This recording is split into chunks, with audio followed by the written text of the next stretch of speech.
Generally speaking, that's in the Bible. Generally speaking, that's in the Bible. You're fucking with Anarchy. Arun Brown.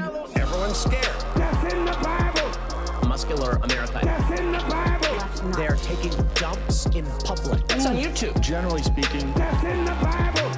No, no, no. Beat a kid in Walmart. Generally speaking, beat a kid in Walmart. They're taking dumps on YouTube. Dumps. Generally speaking, that's in the Bible. No, no, no. That's in the Bible. Generally speaking, that's in the Bible. They're taking dumps on YouTube. That's on YouTube. Generally speaking, that's in the Bible. Everyone's scared. Arun. We're all scared. Brown. Generally speaking, that's in the Bible. Disgusting. Arun. Probably illegal. Brown. Muscular America. That's in the Bible. Everyone's scared. That's in the Bible. Muscular America. That's in the Bible. They're taking dumps in public. That's on YouTube. Generally speaking, that's in the Bible. Taking dumps in public? Beat a kid in Walmart. Generally speaking, beat a kid in Walmart. They're taking dumps on YouTube. Dumps. Generally speaking, that's in the Bible. No, no, no. That's in the Bible. Generally speaking, that's in the Bible. They're taking dumps on YouTube. That's on YouTube. Generally speaking, that's in the Bible.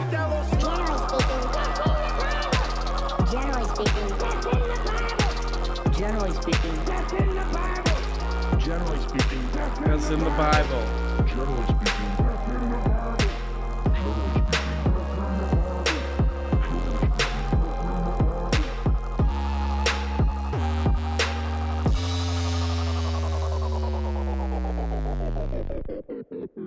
Oh, yeah. Hell yeah. That's, you know who it is. DJ Danarchy. You think that's funny? You think that's funny? He does think that's funny. Confirmed, he does think that's funny. Oh, wow. I already got somebody to say thank you to. Nick Mower, thank you so much. Left the... I don't know if I should even read this. Wipe your ass with them. I left the... Wipe your ass with them. Stream. I left the MR stream for this. Got bored because Sammy was talking about boring stuff like elections, not cool stuff like toilets and buckets of nut. Left nut, left nut, left nut. Buckets of cum. Buckets of cum. Yeah. Why is Sam not talking about buckets of cum? Buckets of cum. Generally speaking, Chinese people look Chinese. Yeah, we don't care about that election stuff, man. We're cool. We're cool. We don't talk about that stuff. It's boring. Yes, it's boring. Who's this? Slavoj Zizek. Do you know me? Yeah, I do know who you are. Yes, great. I write books. Who reads these books, by the way? I don't know. Probably like academics. Oh, great. What is that? Like, I don't know, professors? Boring. That's what I go. You know that? What does that mean for you? That noise? Yes. It means going to sleep? Wrong. Okay. What does it mean? No, it's right. It's right. I was just being an asshole. Okay, bye. Great. So Slavoj Zizek we got as a co-host. Bobert got flushed. You think that's funny? You think that's funny? Our true queen, who at this channel we support, this lady Laurent Bobert. She's a little weird lady who seemed very genuine. If you've ever watched any of her speeches or any of that, really seems to sort of embody a real spirit of wanting to do good for people and not just being a total fraud. So man,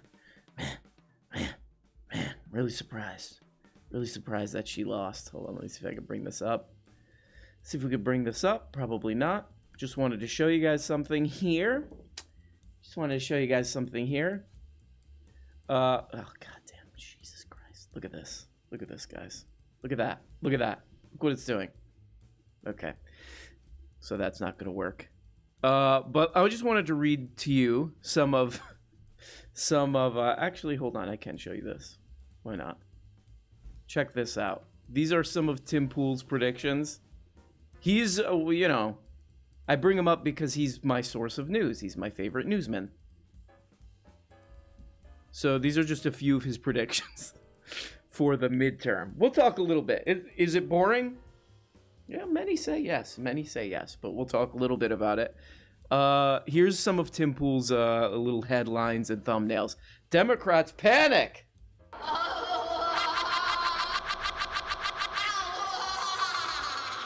All these thumbnails, by the way, have a picture of John Featherston, who won, by the way.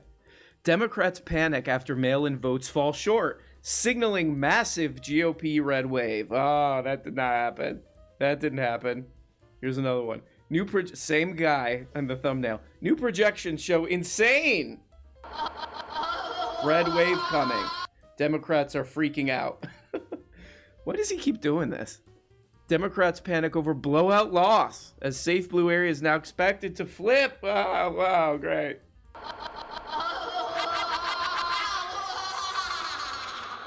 Governor admits they are being destroyed by the GOP as red wave looms. I would be pretty confused if I were getting my news from this guy. You know what I mean? Bye-bye. Okay, enough with the sounds. Oh, God. Let's see what the chat's saying. Feel you, Sam DeBruzen. Okay, people are just talking amongst themselves. Remember when Tim Pool thought that Trump would win with 49 states? Yeah. So, just as a sort of summary what happened last night, these people who are paid to say this stuff were wrong because, what ended up happening was a fairly standard midterm election. Nothing too shocking. Nothing positive is going to be able to get done for the people who need it most for the next couple years. John Fetterman. Somebody says, I've joded for Fetterman and single-handedly save America. Wow. Good for you. Good for you, you son of a bitch, you. That's what I say. The news and the left promotes pedophilia. Okay, that drop is going to need a volume check. That is a frickin' predator right there. That is a frickin' predator. Somebody says Chicken City is in the middle of the woods, deep within the Twilight Zone. You know what one thing was interesting, though, is if you watched Charlie Kirk's stream at all last night, they were all seeming pretty disappointed because this may be the most interesting thing is that, one of the things that we found out is young people have no interest in white nationalist, what would we call this? White nationalist Nazi politics. They're just not interested in that, shockingly. So Charlie Kirk's pretty pissed off because that's sort of his job to spread that to young people who have zero interest in any of that crap.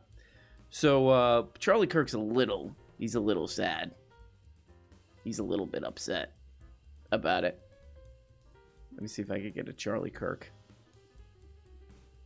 No, I cannot find the Charlie Kirk drop. But what can you do?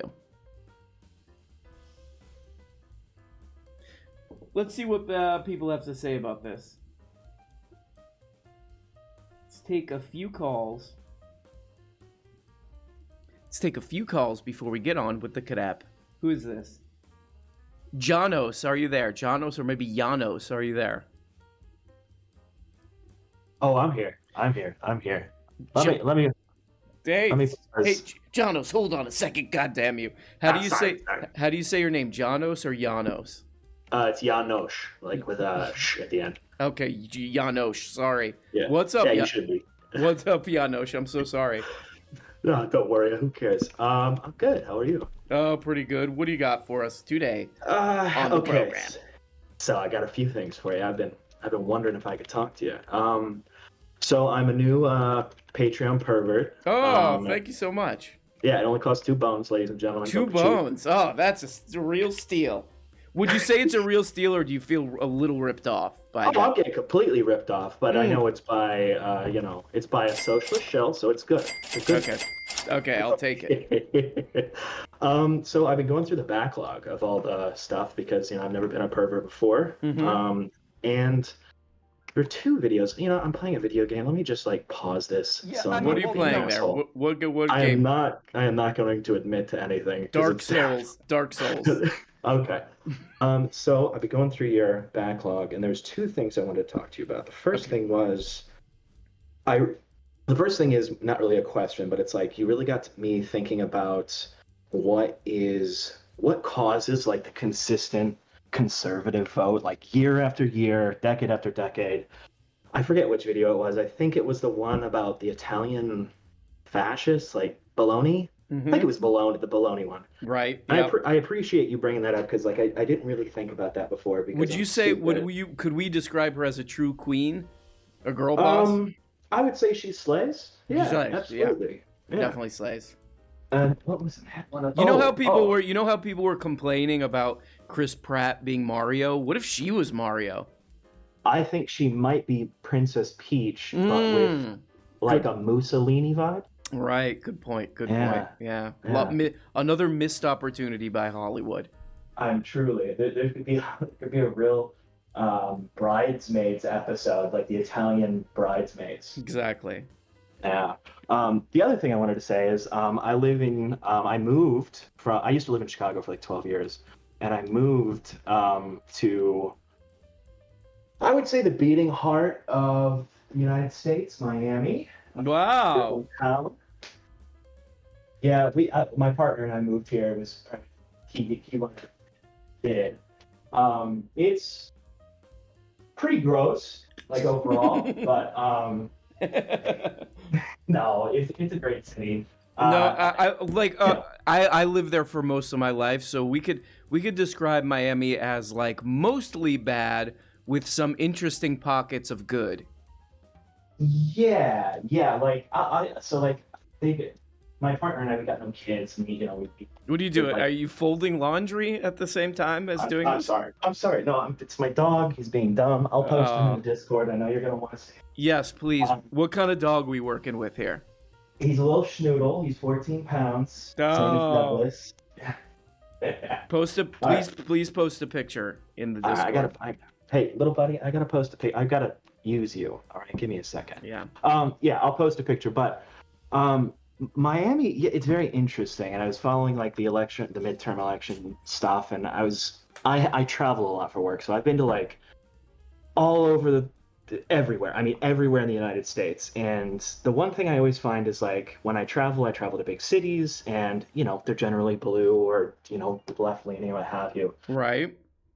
This includes like Duluth, right? Like places like if I go to Duluth, I'm like, oh, okay, that makes sense. They're conservatives here, but they don't care about gay people or anything like that. Right, yeah. Miami's like the first metropolis, I think it's what it is, metropolis I've been to that's like, oh, you people just like you're full conservative. Like you're just everybody's a conservative.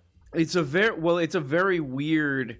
It's one of the weirder like conservative areas because you have the sort of the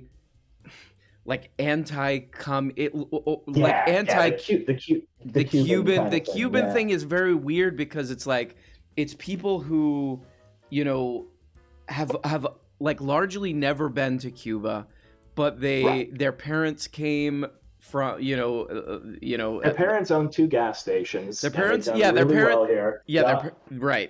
parents are like they feel like they escaped from Cuba. Right. They also want to like fit an image of what they think they're supposed to be. So there's all this propaganda. It's extremely weird, but at the same time, then you have a very large LGBTQ community in Miami. Right. But also some of them are kind of conservative. It's a a very, very weird contingent, and it's like if you look at history, it's like you kind of see where it comes from, but it's also extremely expensive. So there's a lot of people who are just like totally like looking to make money, and they're very like capitalist and But there's lots of good things. I mean, it's like, it's too expensive. It's probably not worth living there, but it's like.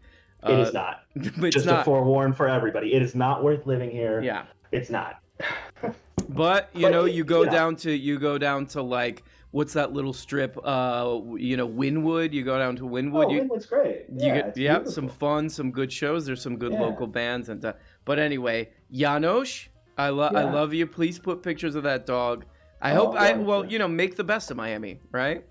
I won't hold you up here too much longer, but that's what we're trying to do, and it's so hard because there was another point you made in the.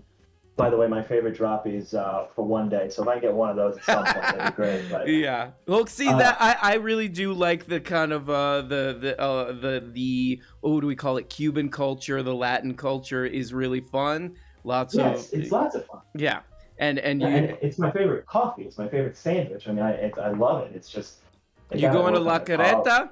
You going to La Carreta? Yeah. I give me a little colada, baby, a little Cuban sandwich. I'm good to go. Okay, adios. Hey, later. Good guy right there. He's in Miami. He doesn't like it, but he's trying to make the best of it. He's going to La Carreta. He's eating tostones. He's drinking café con leche.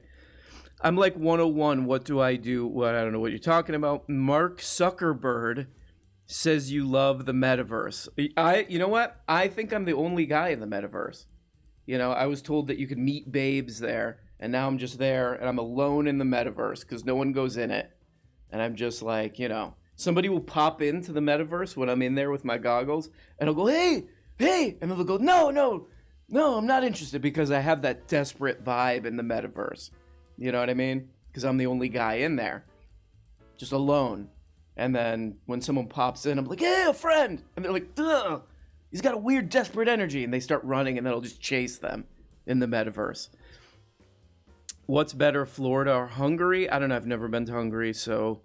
but I will say Florida. That's another thing we can learn from the midterms. Florida, dumb. It's a dumb... it's a dumb state. And look, we don't want to generalize here, We're not in this channel, we're very nuanced, and we're not into throwing out blanket crap or whatever. But Florida, dumb state filled with morons. Dumb state filled with absolute idiots, right? Now, many say, not me. I would never say that. Oh my God, one of our best chatters, Ayatollah of Krautrock and Rolla.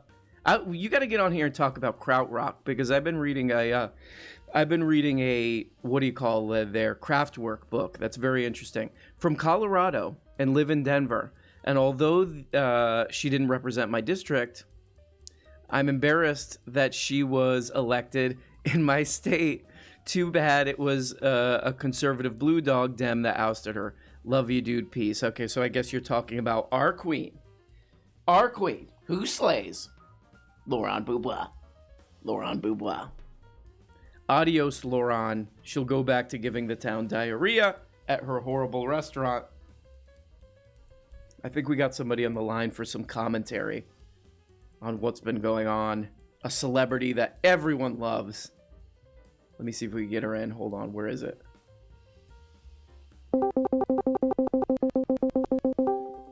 Okay, I think that's in. Is she in? Oh, there we go. Is she in? Hey, can you hear me? Hello, can you hear me? Your voice sounds weird. Can you hear me better now? Oh, much better. Okay, and then we got to do... Ladies and gentlemen, Grimes is on the line. Amazing. Grimes, I wanted to get you on because, there's a guy who you're associated with. Elon Musk. Elon Musk, okay.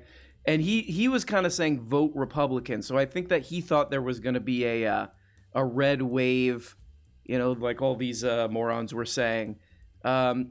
What can you maybe give us some insight as someone who knows this guy into why he was trying to spread this as a very popular social media figure?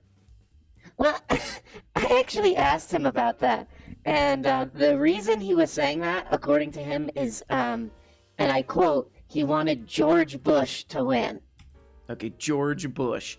I don't think George Bush was running in these midterms. Well, that's what he said. He said, this is him. He said he wants George Bush to win so that he can catch the guys who did 9/11. Okay, so he sounds pretty confused. So this guy, what is his name? Elon Musk. Yeah, sounds like he thinks it's like the early 2000s or something. Yeah, he's also starting a new business. You know how he put that hole underground or whatever. What was he doing with that? He put a hole underground in Las Vegas where he's like putting dogs in there or something. What was that? Yeah, I don't know. He was putting dogs in there? Yeah, what was that? He put a hole under the ground under a casino and he's filling it with dogs or something. I kind of half read the article, to be honest. Uh-huh. Yeah, so he's got all these ideas. We're going to live on the moon, all these ideas, right, for businesses.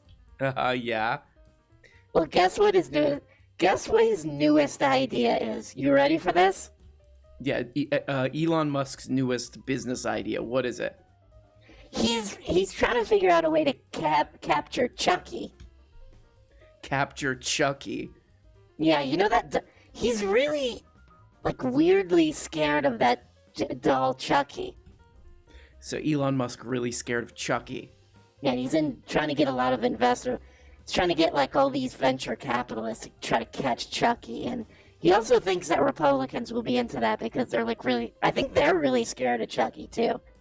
Okay, so it's sort of a fear-based. Yeah, it's he's like, oh man, Chucky's trying to get into a school and be, actually Chucky would be really great. You know how they say they're trying to turn kids bad or whatever, Chucky would be perfect for that because he is a kid. Wow, that's a really good point, Grimes. So Elon Musk is kind of trying to sway people on that he's going to catch Chucky. Yeah, this is his big thing. I think he's going to try to run for some kind of office based on this too. That he's going to catch Chucky. Okay, it's pretty weird. So anything else, Grimes, before we end this beautiful segment? This is really funny. You have to admit that. Everyone has to admit that. Listen to that. Anyway, he's got one more business idea that he's working on. You know how he has all these business ideas? I'm going to dig a hole underground, and it's like a dog racing under there, whatever it is. Uh-huh. So he has another business idea besides trying to catch Chucky? Yeah. This other one, you know how he's the richest guy in the world, supposedly? Uh-huh, Elon Musk, yeah. He's going to try to do this thing where for $5 you could come in, you could take a picture of yourself, like a selfie, but with all his money. Okay, so he's going to, get all his money in cash somehow? I think he's going to do it with a check. You could come in, you could hold the check of all the money he has, and you could get a picture of that for $5. That's another great business idea. All right, anyway, Grimes, thank you so much. I'm not ready to go yet. I got a few more things to say. Okay. Let's just go ahead and do a ban.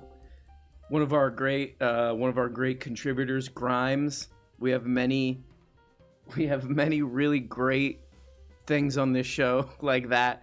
Hi from Quebec City. Oh, hey. Thank you so much, Kiso 52. Just a little tip for you, RM. Hope you and chat have a nice one. Thanks for the Zizek impression earlier. That made my day. Okay, so you like Zizek? You like the Zizek impression? Yes. Who doesn't, right? Great. Great. Okay, Zizek is here too. Yes, what's up, bro? You having a great time? Okay, no more. What else do we got? So that's pretty much it. People were really worked up. Maybe we can look at a little bit of Chuck. Because Charlie Kirk has been streaming, for all day and night. Whoever pays this little turd is just like, hey, get out there. Get out there all day and night, Charles. You little turd, you. They say to him. Can you believe that? Let me see. Oh, god damn it. Anyway, okay, here we go. Let's see what's up with Chuck. Here we go. Yeah! Here we go! Here we go! Here we go! He does these long... Okay. Let's get to it, Chuck. Here we go. Every day, there's a battle for your mind raging. Flushing Information toilets. coming from every angle with the will to deceive. Fear not. You found the place for truth. The voice of a generation that still has the will to believe. Could you imagine? You're like a professional voiceover guy and you're like, The voice of a new generation, Charles Kirk. It's Charles Kirk. Why does he look like that? I don't know. He makes this guy say other stuff too, like, welcome to the zone. Welcome to the zone where leftist tears come to die. Or whatever. It's all that. It's some guy who, wanted to do like voiceovers for movie trailers, and now he does this. Sad. It's sad, guys. It's sad and it's sick. Greatest country in the history of the world. This is the Charlie Kirk Show. Buckle up. Here we go. Hello, everybody. Charlie Kirk here, radio stations across the country. It is the day after. Well, it's still the same day we stopped streaming, actually. Andrew and Tyler are here. How we doing, guys? Feeling good, actually, surprisingly. We, the night was a roller coaster. I think we can all agree on that. We came in with probably way too high of expectations about how the night was going to go. And Florida got us off with a jolt. We were feeling really good. Turns out Florida's a bit of an anomaly. Okay. This is the part I was looking for. I mean, you could tell there's a weird vibe with the Chuck Kirk, but here we go. Check this part out. There's gonna be some bad people in that room with him. And Joe Biden walks into that room. Putin, Xi, MBS, they're gonna be looking at a guy, they're gonna be going, okay. I want you to know it's early. It's very early, and if we have to take this fight through, we will. If it takes hours or days, we will. We know my opponent and her allies have been sowing doubt and confusion throughout this campaign. So they put like a summary of it with really sad music in the background.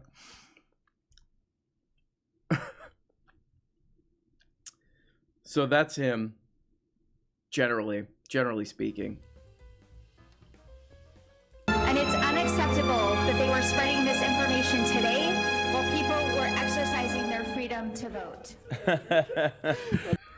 Weird vibe.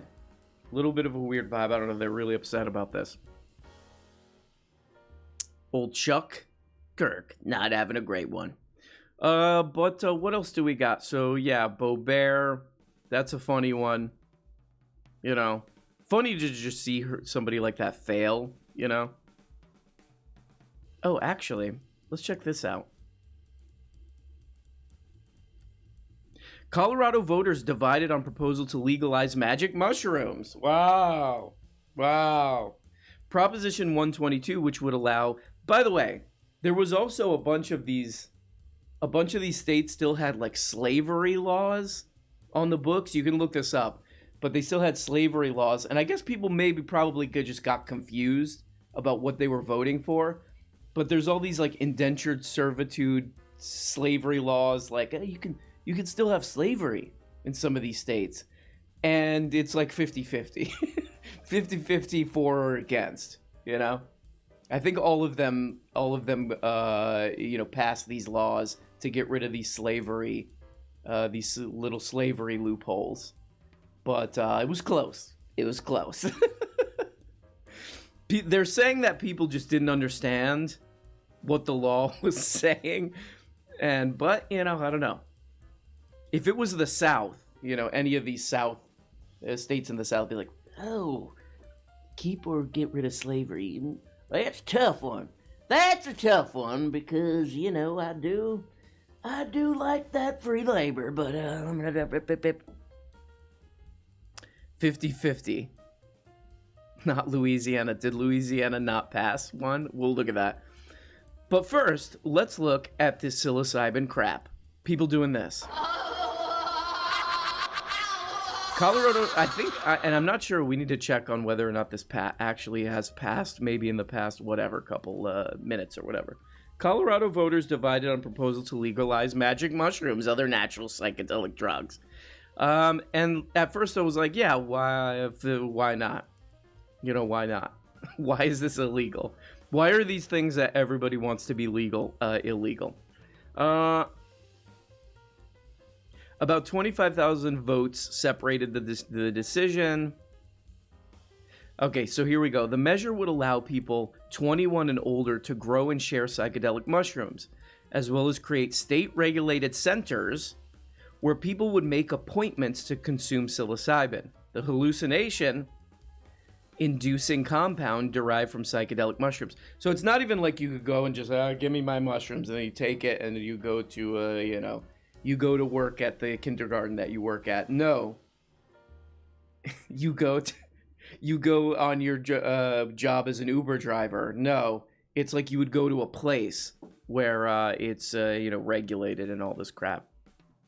That seems like an easy yes. What are these people? What are these people doing? Arm Brown, Arizona just made flushing toilets illegal. Oh, wow, God. Flushing toilets, flushing toilets, flushing toilets. I think ketamine is legal in every state. Somebody says, how much mushrooms do you need? Look it up. Herschel Walker uses prisoners as slaves. That one's going to a runoff because in Georgia, that's a very tough decision. That's a very tough decision. A guy who was like a pastor or whatever at MLK's church, and it's him or a guy who seems like he just got hit in the head. Like, wow. Like every time that guy gives a speech, it's like, did he just get hit in the head? And people in Georgia are like, I don't know, man. This is a tough. Oh, this is a brain buster. This is a brain buster. I don't know what to do. Actually, we have someone on the line from Georgia right now. Hello, are you there? Hold on, let's get him in. Hello, are you there? Hey, man, what's up? Woo! Okay, and who are you? I'm a stereotype. Okay, great. Cut him off. It's pretty mean. It's pretty mean stuff. I live in Ottawa, Canada, and just bought 7 grams of shrooms at a dispensary. Yeah, you live in Canada. You live in slightly less of a, just a demented hellscape. There was a campaign against changing the language in Oregon, supported by the Oregon Sheriff's Association. There was a campaign against changing the language. You're talking about... Are you talking about the mushroom thing or the slavery thing? I would imagine the Sheriff's Department would be very pro keep the slavery laws. Let's see what people have to say. Oh, Connor's in. Connor, are you there? Hello. Connor, thank you so much for joining. Thank you for having me. How are you doing? Good, and I'm going to say congratulations. How about that? That is good. We kind of did what we wanted to yesterday. We did not win, unfortunately, but we got over 36,000 votes in. I'm not going to do the accent. I'll let you do your stereotypical accents in deep red Kentucky for universal health care, clean water, and I think I've shown you things like him putting my opponent, who's 84, putting his name on the polling places. Oh, unbelievable, that guy. Within that, we got over 36,000 people. We had a shoestring budget. It really went well. Can you tell people a little bit about what your race and what part of Kentucky you're in and what the odds were against you, just briefly? Can you give us a backstory? Absolutely. So this is Eastern Kentucky in Appalachia. This is the 5th district for Congress. My opponent is 84. He's been in office since 1981. Let's see. So I think right now I'm at 18%, which doesn't sound very good. But when you look at the fact that this is the second most partisan district, it's a Republican plus 33 district, which means on an even playing field, I would have won. I would have got, 18%. Democrat would have to do 33 points better than normal to win in this district. Oh. And we got a lot of people who were supporting us, and doing a David versus Goliath campaign. The worst thing that happened was we lost the race, but it turned out really well. Well, can I ask you? I'm going to ask you a very basic question. Yes. Do you feel like people voted against their interests? That's A. And then B, why? Why do you think they do this? They do vote against their interests. However, I may have told you this last time, but he is very good at doing, he brings a lot of money into the region. Right. So he goes, oh, look at all the millions of dollars I bring in. And, people don't really know me or know other people, and they don't want to take a risk. There is a risk of voting against that. He does have a lot of power, in Congress, and people would rather stick with the devil they know than the devil they don't. So people do vote against their interests. But what we did is we said, okay, all that aside, would you like to have healthcare every day and never have to worry about it going away? And would you like to have water that comes out of your tap that's clean, that's not going to kill you? Right. And that resonated with a lot of people. Yeah, I mean, for that part of the country, you did pretty well, right? I did as well as I could do with, the resources available. And it basically, it gives me confidence going forward that, oh, there's something here. Like, I don't, not saying if I run again immediately I'll win, but something's here. And so that felt really good. If I came out with like 2% of the vote, that would have not been very good. Well, I mean, hopefully, at very least, you brought some awareness to people in that area, that there's an alternative and that these issues that you're talking about are important. So I think that's a success. Yeah, it was successful, and I thank you for having me on. And I just wanted to say before I leave you that you can relax. You've got at least 2 more years before I make your channel illegal. So okay. I wanted you to relax for a little bit. So okay, I got a little bit of time left. I appreciate that. All right, thanks, man. Bye, Connor. Good guy. He went for it in Kentucky. He went for it in Kentucky. We give Kentucky a little bit of a hard time, but I love doing that accent. I wish that I actually talked like that. This voice like this that I'm talking, very boring. People are like, whatever. But if I was like, hey, how you doing? People are like, oh, wow, this guy seems like fun. So that's what it is, guys. That's basically what it is. You know what I mean? Some guy was saying in here that he's in Canada. Where is that one? Some dude in Canada somewhere was saying that, here it is. Hey, RM, look into Jordan Peterson tour ticket prices. I'm in Edmonton, Canada, and he's charging $1,200. Yeah, $1,200 per ticket. I looked that up when he came to Texas, and it's more to see Jordan Peterson than it would be to see, like, I don't know who, like some, like, if I don't know, if some great awesome thing came to town. If some great, if some amazing band came to town, you pay $15, $20 at most. To go see Jordy, it's like $150. $150 to sit and listen to this absolute snooze droning on about how, I'm having such a hard time. People are really giving me a hard... That's what it is. That's what his speeches are. People are giving me a really hard time on the internet. Oh, wow. I'm so glad I paid for this. Unbelievable. Yeah, the Rolling Stones, somebody says. Yeah. Going to see Jordan Peterson is like going to see the Rolling Stones in an arena, but if they didn't do music. Do people shout at Jordan Peterson like they probably do at the Rolling Stones concerts? They're like, do start me up! Do only the songs we know. But do they yell that at Jordan Peterson? They're like, talk about how we should have a girlfriend. How we should have a trad girlfriend. They're yelling at him to play the hits. Gorillaz was $50, somebody says. Man.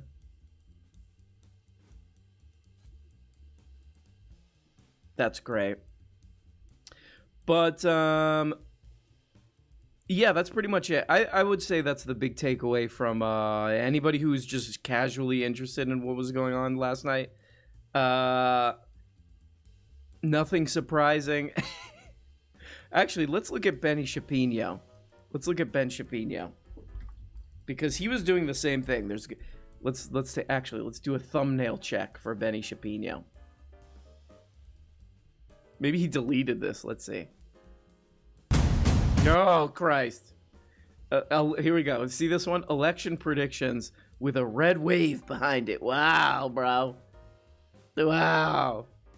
Republicans wildly underperform expectations as they look to barely hold the House, and the Senate remains up for grabs. Ron DeSantis leads the Florida Republicans to a red tsunami, and we examine what comes next for Joe Biden and Donald Trump. I'm Ben Shapiro. Oh, that's what they're doing. That's what a lot of these people are doing. They're like, Wow, Florida did so great. Florida did so great. Right, because Florida's basically a separate country at this point. Florida is like, you know, if a rock hits you in the head, a giant boulder hits you in the head, then you're like, I want to live in Florida now, is basically, that's what Florida is. Having lived there, again, spent most of my life living there, it's a deeply stupid place, okay? And again, many say, not me. Oh, Florida. Florida's voting for moronic people. Ah, what a shock. That's shocking. That's basically all it is. You know, nothing's really going to get done at a federal level to make people's lives better. All this is sort of a litmus test of like, how stupid are you? How stupid are you? You know? Florida's like, oh, very stupid. Very, very stupid. Okay. We didn't know Florida. Awesome. Moore vs. Harper is the name of my conservative authoritarian punk band. Yeah, that's pretty scary. The Moore versus... Is it Moore vs. Harper? What's the... Basically, the Supreme Court, which is an organization that exists to make life for normal people hard. If you look at the history of it, they're always on the wrong side of everything throughout history. You could look at slavery with Dred Scott. You could look at child labor, they were on the wrong side of. You could look at the Pullman strike, well, they were on the wrong side. Always on the wrong side. And now they're about to decide on a case that's basically like, hey, are elections going to exist anymore in the country? I wonder what they're going to do with that. Arm Brown, did you show the Republican election party that got rickrolled? No. Send me a link. The people who listen to Ben Shapiro seriously are the same people who would buy a pet rock. Well, yeah, a pet rock. You must be a little bit older, because that's like an 80s thing. What's your favorite ska band? Real Big Fish, of course. Of course, it's got to be Real Big Fish. You know, you're going to Warped Tour. You put on your Jinkos and you go and you see Real Big Fish. That's what we do here. That's what we do here. And if you don't like it, you go somewhere else. Oh, thank you so much, Morning Coffee. How old are people from Boca Raton? That's where Ben Shapiro lives, Boca Raton. Boca Raton, Florida, where the average age is grave. It really is. I've been, having grown up in Florida, Boca Raton is, it's just rich old snobs. It's like people go there to die, basically. You know what I mean? People go there to die. Oh, the Specials. Yeah, of course, the Specials. Favorite ska band, okay. People are putting actual good ska bands. Yes, okay, let's rate the ska bands. Specials number 1, Scatolites number 2. Yes, you're right. And then Real Big Fish number 3. Okay? People make fun of ska because that's what we get. We get, you know, whatever. Less Than Jake. Okay, Less Than Jake would be number 4. But obviously the Specials are a great band. But yeah, that's Boca Raton. Boca Raton, a.k.a. Rat Mouth, is where old rich snobs go to die. And Ben Shapiro. That's the funniest thing. That he lives just like a young man, you know, living in a place surrounded by just old rich snobs who are just waiting to go to the afterlife. Yep, Boca Raton, Rat Mouth. Waiting for the next ska revival. Operation Ivy. Is Operation Ivy even a ska band? Let's check out, because I haven't even listened to Operation Ivy in a long time. I'll probably get dinged for this.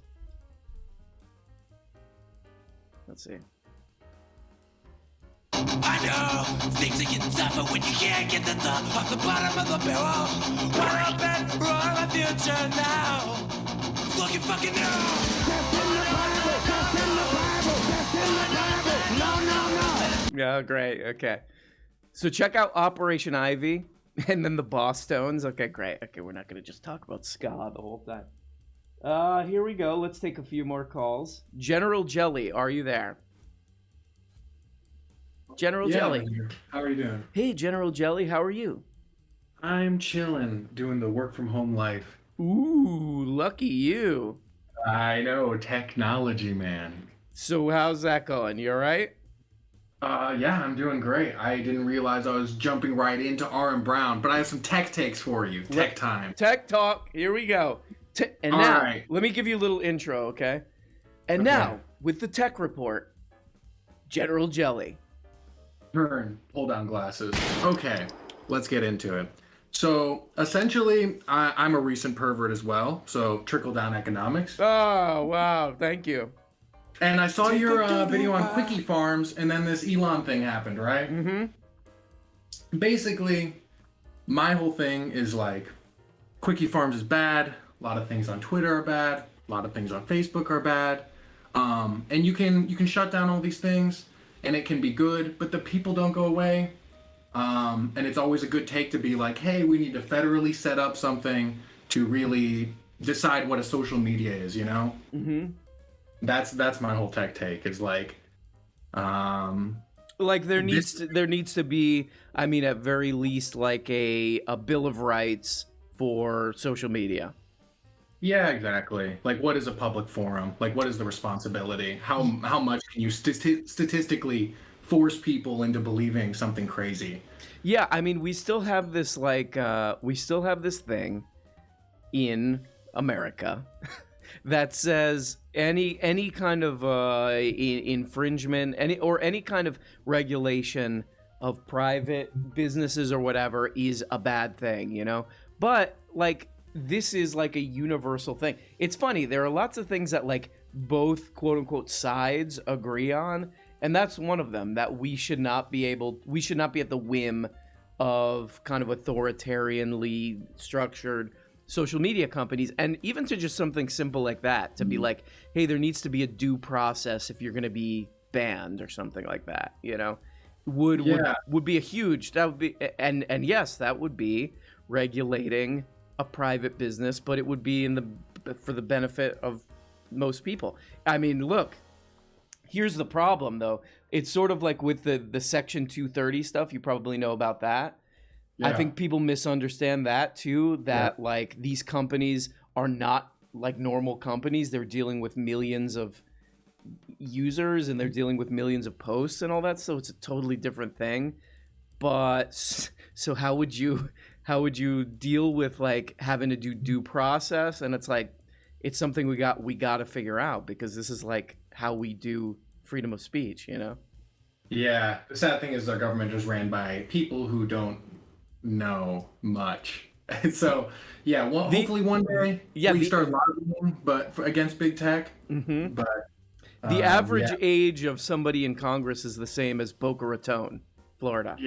Yeah, exactly. I want to be nice and not just call them old fuddy-duddies, but what are you going to do? Yeah, decrepit old fossils. They got 1 foot in the grave, many say, not me, right?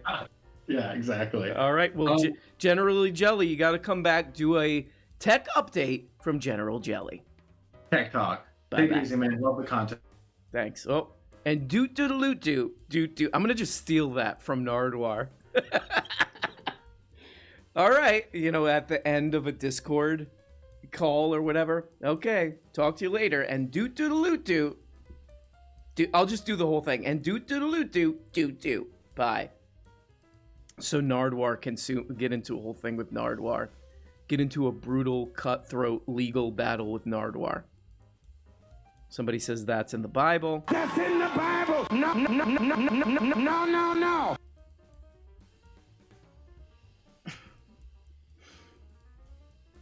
Oh, we got another great call. Another one of our co-hosts / man on the street reporters. That's right, none other than Slavoj Zizek. Let's see what he has to say. Yes, I'm back. Back in black, you remember that? From AC/DC? Yes, back in black, I don't know, whatever. But I have a report for you on the election. Okay, what is it? I voted for George Bush, too. I wrote him in. So everybody's voting for George Bush, Elon Musk, and now you, Slavoj Zizek, you wrote him in? Yes, I wrote his little ass in, George Bush, because I think he needs to stop 9/11. Okay, it's a little outdated, some of these motivation for joking. What? I don't understand. But anyway, I have some dirt. I want to share. You have some dirt, okay? What's the dirt? It's word on the street. I have what the word on the street. By the street, I mean the computer. Okay. What's the word on the street? Do you know Dasha? She's married to Louis C.K. now. Dasha's married to Louis C.K. now? Yes, they're married. But I have the dirt on that. Okay, what's the dirt? He is doing it as a trick. Louis C.K. married Dasha as a trick? Yes, it's a trick. Do you know why? Why?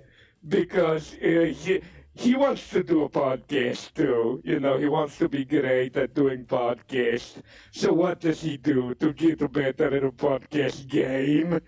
He goes to the masters of podcasting.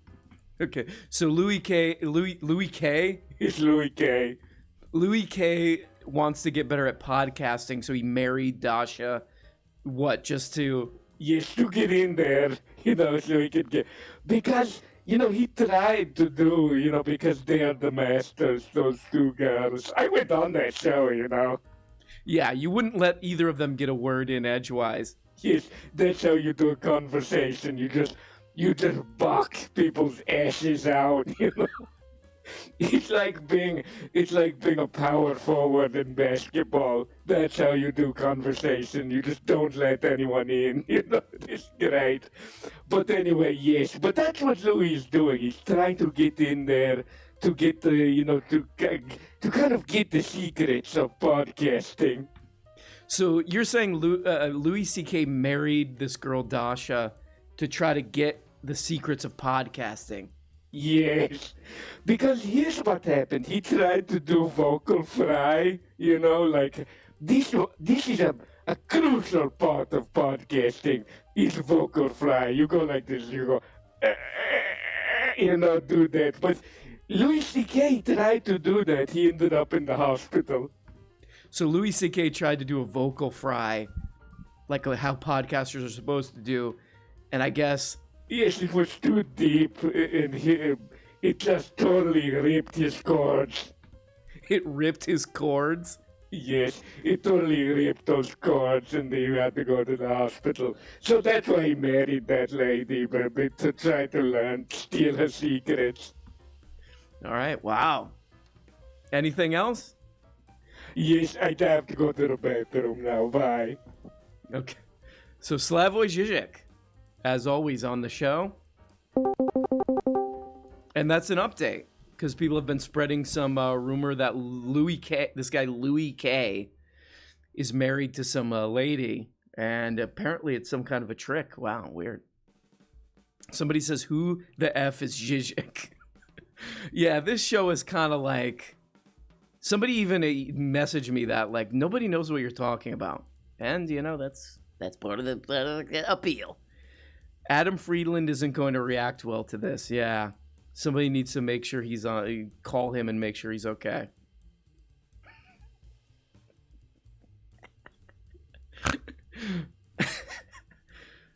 Oh, boy. Okay, let's talk to a few more people. Franco, are you there? Franco, are you goddamn there? Goddamn you. Okay, great. Great contribution to the show by Franco, you son of a bitch, you. Let's look at what Matt Bender posted. Oh, this is an interesting one for me. There's this lady, Mayra Flores. She's, you know, a Texas congressperson. And I saw people talk, and, you know, again, I live in Texas, so I kind of was paying attention to this. And this was a big deal, you know, a lot of these conservative people were like, oh, wow, look like the Latin vote, the Latinx vote is turning Republican, and Myra Flores is a big example of that. She says today's forecast, she puts a red wave. Now she writes, the red wave did not happen. Republicans and independents stayed home. Do not complain about the results. Yeah, so she's out of there, but she was like a big hope. She was one of their big hopes. Myra Flores. I remember seeing stuff about her all the time. And didn't work out. It didn't work out because this whole election thing is, it was just sort of a referendum on like, hey, like how crazy is everybody? And they were like, well, not that crazy. We generally don't care that much, but we're not, you're trying to ban abortion and stuff. Yeah, nah, we're not interested. We're not interested. That's pretty much it. So people in the South, people in Florida, they're going to continue to slowly melt their brains. And that's about it. Everybody else is like, no, that's not great. And that's about it. Wow, people are throwing out some pretty intense accusations about our queen, Dasha. Good actress, though. Let's do a poll. Let's do engage with your audience, it says. Start a poll. We'll just put Dasha, good actress. How about that? Oh, great. Now kind of broke the chat. The Blue Lagoon remains. People are saying. Let's talk to Lindsay. Lindsay, are you there?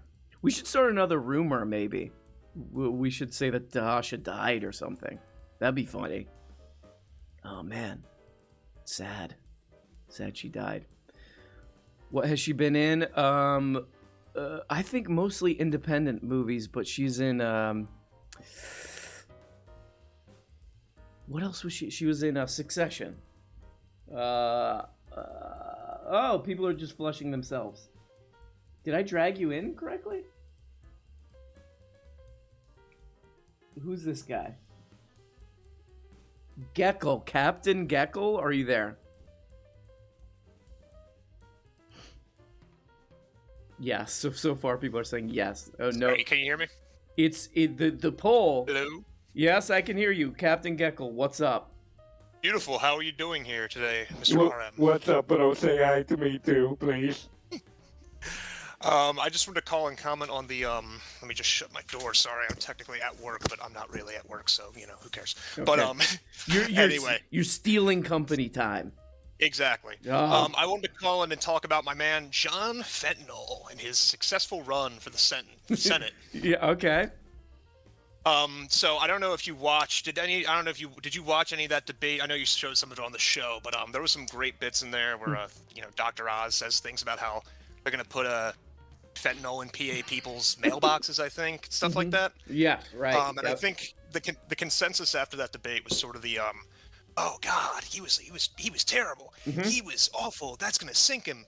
And, in PA here, I live in Philadelphia, but they were showing a bunch of ads for a while that was like, John Fetterman can't even string a sentence together. And then, as it turned out, nobody cared. It didn't matter. Right, and it was funny because, like, this is like the kind of media environment we live in. Is that they were a lot of these, corporate media kind of things they were circulating these polls that were like, oh man, that debate really turned things, and now Dr. Oz is the favorite. And it was like, really? Really? Like, I was sort of like thinking like, man, like it's not going to change much, obviously, for people's normal lives, but it is sort of sad if they're like, oh, that guy had a stroke and he didn't do good in a debate. I'm going to vote for this, scam artist. I would have lost a little bit of faith in humanity, but you're right. They were just like, they don't care. Who cares?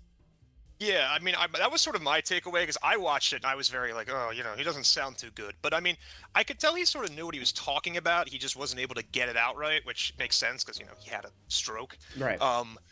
But my sort of consensus was like, look, anyone who's like a flip voter at this probably isn't watching this debate. Right. But what I've noticed now is like people on Twitter are just cheering for Pennsylvania to like sink into the sea. I keep seeing all these replies. They're like, look what you've done. Now you have to live with it. Now you're going to turn. Somebody earlier today told me that Philadelphia or Pennsylvania was going to turn into Baltimore, like the entire state, not just Philadelphia. Which I have no idea what that means. What are they going to do? They're going to put like a Hard Rock Cafe in like what, Wayne, PA, or an aquarium? I don't know. But yeah, the general consensus around this, like, I mean, the gap did get closed, but I think it was sort of, which sort of spiraled into something else I've been thinking about, that it seems like a lot of the people who were like really gung-ho about the Trump thing this election cycle really didn't do that good. Mm-hmm. Yep. And it seems like he might be on the chopping block soon, because I don't think his endorsement is carrying people very far, and I think it's kind of having the opposite effect. Right. Yeah, totally. I do like that. I have to say, I do like that they're all like, they're like, oh man. Oh, actually, I went on a little like, it was sort of a last minute thing, but I went on the surf stream last night, and we kept like switching back to Charlie Kirk's stream. And when the votes started coming in, they had to start coming up with a narrative. And one of the funniest things I thought is they were just like, I guess people just like crime. I guess people just like crime and drugs and there was a tweet like that was like, I guess people just like post-birth abortions. Right. And I'm like, but like you give birth and there's like a Rube Goldberg machine that like takes the baby and incinerates it or something. Yeah, there was like that narrative, and then just like the whole idea that like I think it's just very telling, because the only like real guy that they've been harping on is Ron D. And Ronnie D did well, but he did well in Florida, where, no offense to people from Florida, but it's kook land. So, him doing well in Florida doesn't mean at a national level, in a general election, people are going to be like, yes, let's go, let's get this guy, right? Yeah. Like, because I mean, right now he's appealing to fossils, Cuban people who just hate anything left of like, I don't know, like Batista, right? Or like, it would be like Cuban. I guess we would call them like Cuban Americans, or maybe like Miami Cuban Americans specifically. It's like conservative Cubans. And that's such a niche like demographic that I don't think that carries outside of like Florida. No, like not that at all. matters in like Floridian elections, but like that's not gonna like you're never gonna see like, I think, like Latino communities in like New York running to Ronnie D. Right. Yeah, exactly.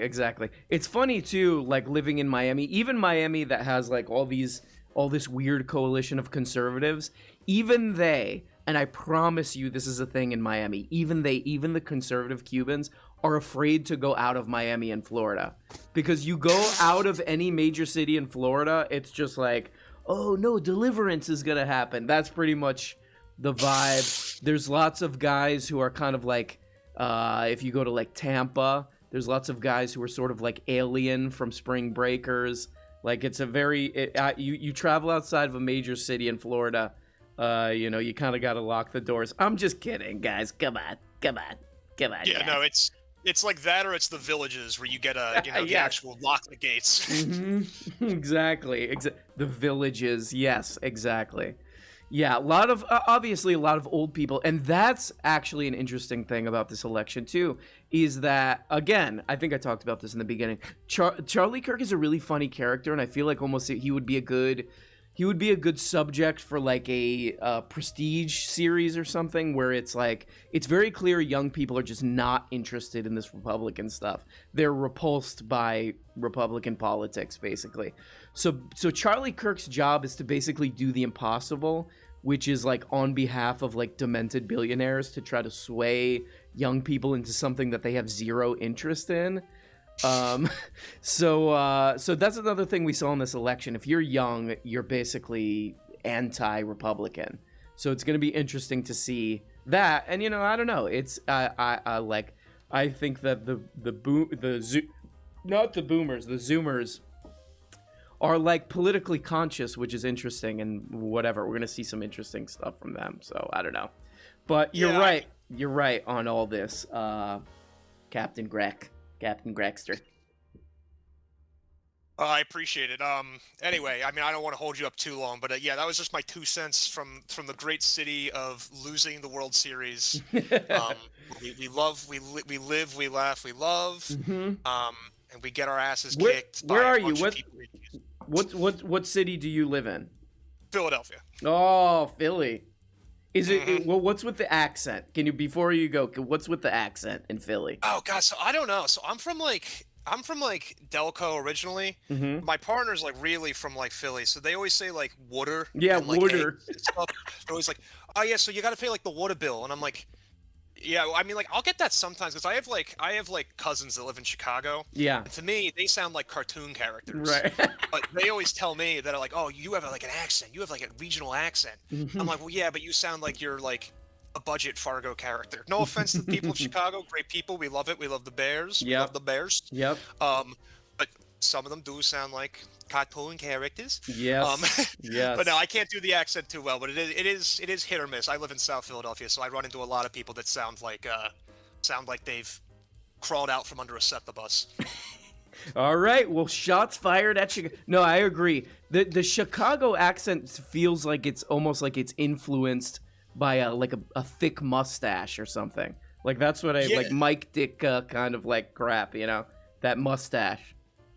Yeah, it's weird because like I can sort of see how it matches with the broader Midwest accent, like the sort of like campy like Fargo kind of thing. Yeah. Like my cousin's like husband's name is Chris, but she always calls him Chris, and I'm like, I've never in my life heard someone pronounce Chris as Chris, but I'm like, she says it all the time, and that's like how I imagine the accent. Okay, well, this is the final question. Is that a deal breaker? Is this accent a deal breaker? Absolutely not at all. I love all my family from Chicago, and I love the people of Chicago, and we love the Bear. Great show, great people. All right, I love it. Well, good to talk to you, Captain. Come back soon. Give us the Philly update, all right? I will. I'll be trying to prowl the Discord a little bit more actively now. All right, love it. Bye. See ya. Good guy from Philly. He's drinking water. Drinking his water. People are still talking about Okay, well, who is this? Sidejacks. Operation Ivy is my favorite band. I can't believe RM still remembers. Operation Ivy, even their logo brings back like late 90s vibes. This is, honestly, this is how old I am, is that it's come full circle. Is that young women nowadays are dressing like Gwen Stefani again. Which is like, it's just like, I don't know. It's a mind-melting thing that fashion has gone full circle. It's not even Gwen Stefani. It's like rave girl thing is coming back, or has come back for maybe like what, year and a half. Dick Tracy accents. Somebody says, yeah, Chicago Dick Tracy accents. Gotta rewatch the Dick Tracy movie. Madonna's in that movie. You guys remember that? That Madonna, she played a character with one of the best names ever, Breathless Mahoney. Breathless Mahoney. It's so good. Maybe we can play a clip from that. Arm Brown always knew I'd end up your ex-girlfriend. Who?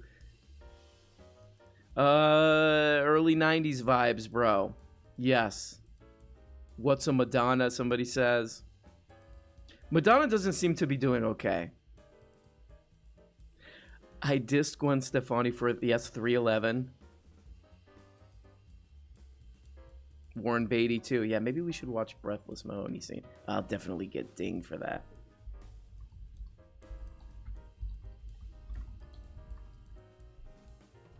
So funny, all these like, you know, A-list actors in this weird movie. It's a good movie. Move in and take your positions. Sooner or later you gonna be mine.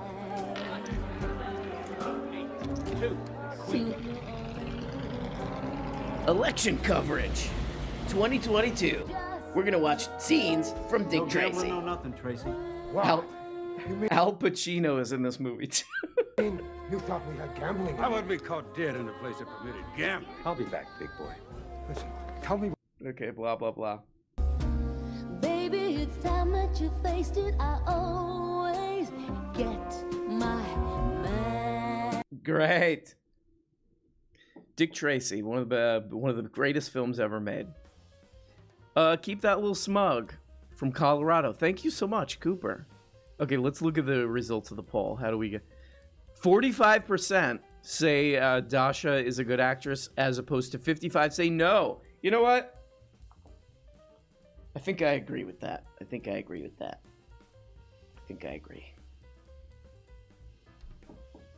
A bit one note. Okay, come on. That's not nice.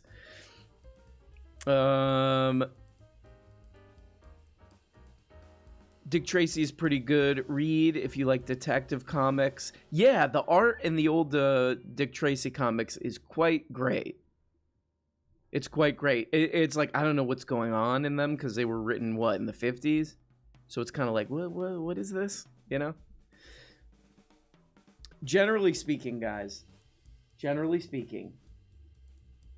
Chinese people look Chinese.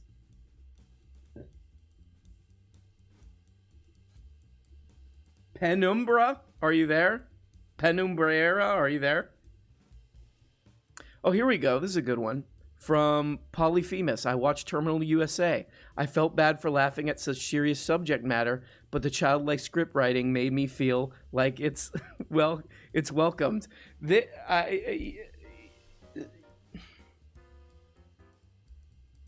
That's part of the appeal of Terminal USA, is that he does actually deal with some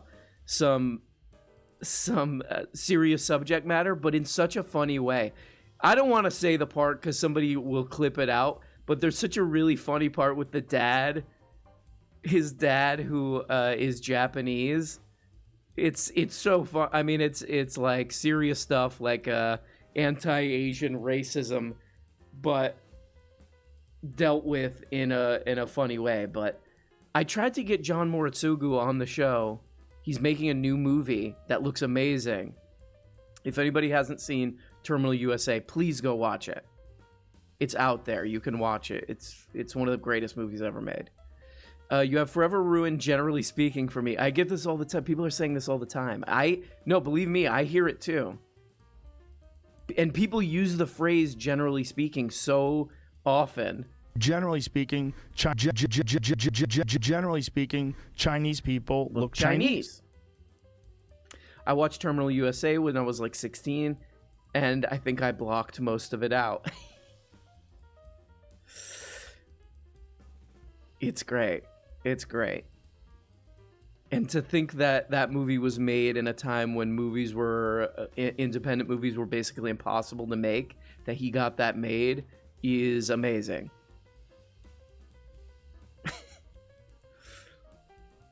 But, yeah, I've been trying to get him on the show. I really want more people to watch. Hello from Kentucky! Hello from Kentucky! Sorry we let everyone down again. 4 more years of that turd monger Rand Paul. Yeah, what are you guys getting out of Rand Paul exactly? He's just gonna keep wheeling out Dr. Fauci. Dr. Fauci, you did bad. And then Dr. Fauci's like, where am I? And then Rand Paul's like, you did something wrong. You did something wrong, you little piece of shit, you little turd.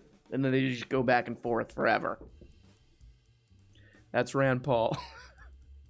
Why would anybody, even if you don't care about politics, I feel like you could just look at that guy and be like, oh yeah, he looks like a con artist. Like you could just get vibes from him. Are you a Greg Araki fan? Yes. I think I just watched his, and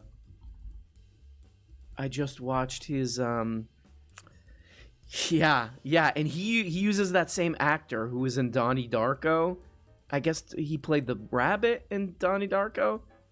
I was never a huge Donnie Darko fan, but that guy's a great actor. He was in Doom Generation. And yes, Doom Generation, I watched that. I rewatched that, and I was like, does this movie hold up?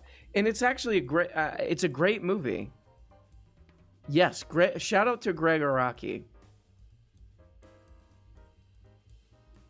Yeah, he's fucking great. And he does kind of have a John... I would imagine him and John Moritsugu are friends or something. James Duval is the guy's name. He's going to be in the new movie too.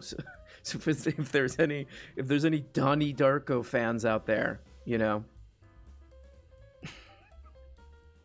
if you live in an apartment that just has one like second-hand leather recliner chair and old carpet, and like horrible blinds, and it's a one-bedroom apartment, and you have the Donnie Darko poster, you should be very excited about the new John Moritsugu movie because James Duval is in it.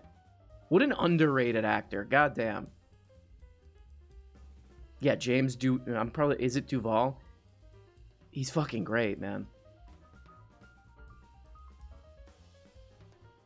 Okay. Okay, guys. Let's take a few more calls. Oh, let's try Franco again. Franco, are you there this time? Franco, are you there this time? Maybe we should look at more crepe.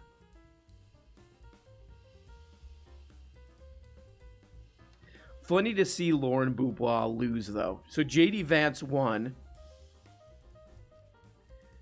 which, you know... Oh, this is funny. Okay, we gotta look at this. I mean, not to make fun of the way people look. Who did this tweet? Some guy named Pugmane on Twitter.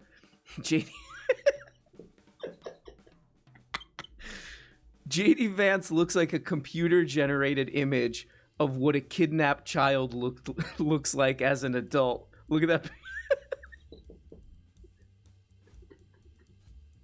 That is so true. That's what that looks like. Have you seen him? Have you seen me? You know? This is what he looks like now. An artist rendering. Poor guy. You know, Peter Thiel just giving this guy a bunch of money to be annoying. Man. Generally speaking, that guy's annoying.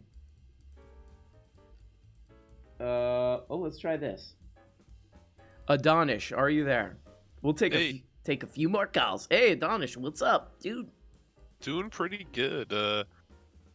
Actually, just got off of an entire election season campaign. I was a field organizer for my local state senator. That's amazing. That's so good of you to get involved. What was your experience?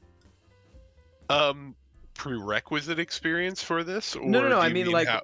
No, just like how how did it go? Did you take something out of it personally? Like that kind of thing? Oh, definitely. Yeah. Yeah, I mean, so we were redistricted to pretty much just be the entire county instead of an amalgamation of 4 other counties in my area. Okay. So I was able to actually, I canvassed probably 15 to 1,800 doors and pretty much in every town of my county. So that's great. It was nice to just meet everybody. My candidate is actually running in a Trump 6+ district. Wow. And he was able to secure his victory. Wow. Won by 1,000 points. You know, it really is. I did some of that canvassing, and it's actually fun. It's kind of interesting because a couple people kept us there for a while. I went with 2 other people, and they were like, tell me more. A lot of people would just be like, no, I'm busy, But some people would be like, well, what do you think, And they would have a conversation. I thought that's kind of sweet, Did you get it? No, and that, and I mean, honestly, the amount of his constituents that would just reach out with issues and kind of being able to be a liaison at people's doors and set them up with our Senate office. I don't know, a lot of people are out there right now. If you have any financial issues or housing problems, they don't realize that they can reach out to their local Senate office for assistance with stuff like that. Yeah, And, absolutely. yeah, and that was just, I think, something I was super glad to be able to provide. And I'm also thankful I was offered a constituency advocacy position once we open up our second office. Hell yeah, Adonis, sounds man. good. You're part of the political machine now. Well, so it's so funny because like the entire time on the campaign, people would be like, "You're an evil Democrat," and I'm like, "I'm a line cook. I was working in a hotel kitchen before this. Like, yeah, not a not a long yeah." Do you have And, any before I let you go? Do you have any cooking advice you could give us? Oh, Jesus. This is on the spot. I mean, I don't know. You're just, or are you mostly just doing sort of, you're just kind of shoving out there like sort of average food that you don't really care about that much? That was my last job. Okay. I've been in better kitchens before, but Okay. I mean, if you're like at home, perfect one protein, and it'll make you really happy. Like, get good at cooking eggs, get good at like cooking chicken or like beef. Oh, Adonis, that's great advice. That's actually like, I'm a terrible chef, cook, whatever. But I was like, I'm gonna learn how to do chicken, because chicken's pretty cheap. And every time I would make chicken, it would be disgusting. And I'd be like, I don't think chicken's supposed to taste like this. And then I found one good recipe. What's this guy's name? Billy Parisi, who's like a chef on YouTube. And I just like copied his recipe, and it's amazing. Now chicken is amazing. Yeah, no, exactly. So And learn it's one just like, protein. yeah, learn a good technique of cooking. All and right. then you're pretty safe. Adonis, good advice. I will talk to you later, chef. Peace out. Bye-bye. Good guy. He's out there doing it. He's out there getting involved. That's what we got to do. Not just up. We got to have a political aspect to our lives. It really is like, if you think about it, it's like, what do I want to do? What do I want to have left behind when I leave this mortal coil, as I call it? Many say, not me. And part of it is like, I pushed the future of the country forward a little bit. Is like along with a couple other things, is a life well lived. Hi, RM, please pull your nose up and see your eye bags down. Oh, like that, like this thing? That. My uncle showed me that when I was a kid. He's like, yeah. And I was like, oh my God, that's the funniest thing I've ever seen. If anybody hasn't done that, you pull the bottom of your eyes down, and then you use the remaining fingers to push up the nose, and you just look like a hilarious ghoul. And my uncle showed me that when I was probably like 10, and I was like, this is the funniest man on the planet. How do people not see that? So that's good to know for this election midterms. Things that my uncle used to do. Let's talk to a newcomer, Square Wolf. Oh God, why won't Discord work properly, you piece of garbage? Square Wolf, are you there? I think Square Wolf just came in. Square Wolf, are you there? Hey. Hey, Square Wolf, what's up?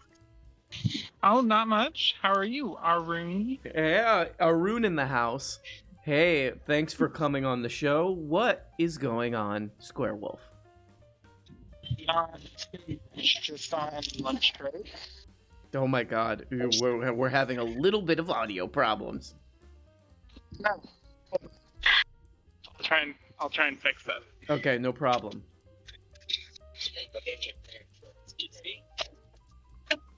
Okay, well, we tried. You can't say we didn't try. Oh, sorry. Park, are you there? You know what, I should have played this clip.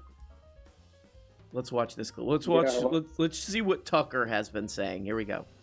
So the doctor he's referring to, of course, is a campaign donor. Oh, so this is Tuck.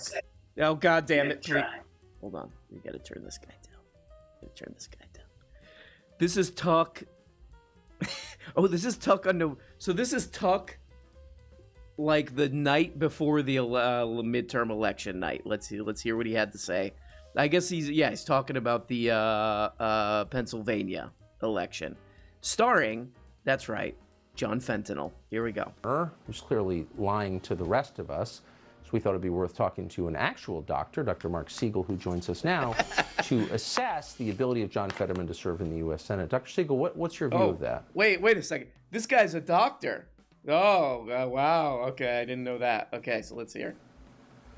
Well, Tucker, good evening. We talked about how concerned I am and others are about the impact of this stroke and his comprehension ability and his ability to make decisions and executive function, which he'd have to do daily in office, and he'd have to juggle many balls at once. And a lot of us have a lot of concern about that and have been calling for his records, for transparency, which he hasn't shown. I mean, he's shown some courage, as we've said, but no transparency. But you know what we haven't talked about? We haven't talked about his heart. And there's a lot of info about his heart that's very concerning, Tucker. 2017, a real cardiologist saw him, Dr. Ramesh Chandra in Pittsburgh, who said his legs were swollen and his heart was weak. And he put him on medication. And you know what Fetterman did? He didn't show up to another doctor for 5 years, and he didn't take that medication, which doctors would all be hard. This is pretty funny, too. Like, it's funny, like, the Tucker Carlson show is legitimately funny. Like, if you read the lower thirds, it's almost like an Onion thing or something. The lower third right now says, Fetterman hold on, where is it? Oh, God damn it. Fetterman requires a machine to communicate. I mean, a computer. But that's hilarious because it sounds very scary, you know? But this is, it's so funny because, like, there are people who still think that even whatever, like the Hill type people who still think that Tucker Carlson is like, no, he actually has some good points or something.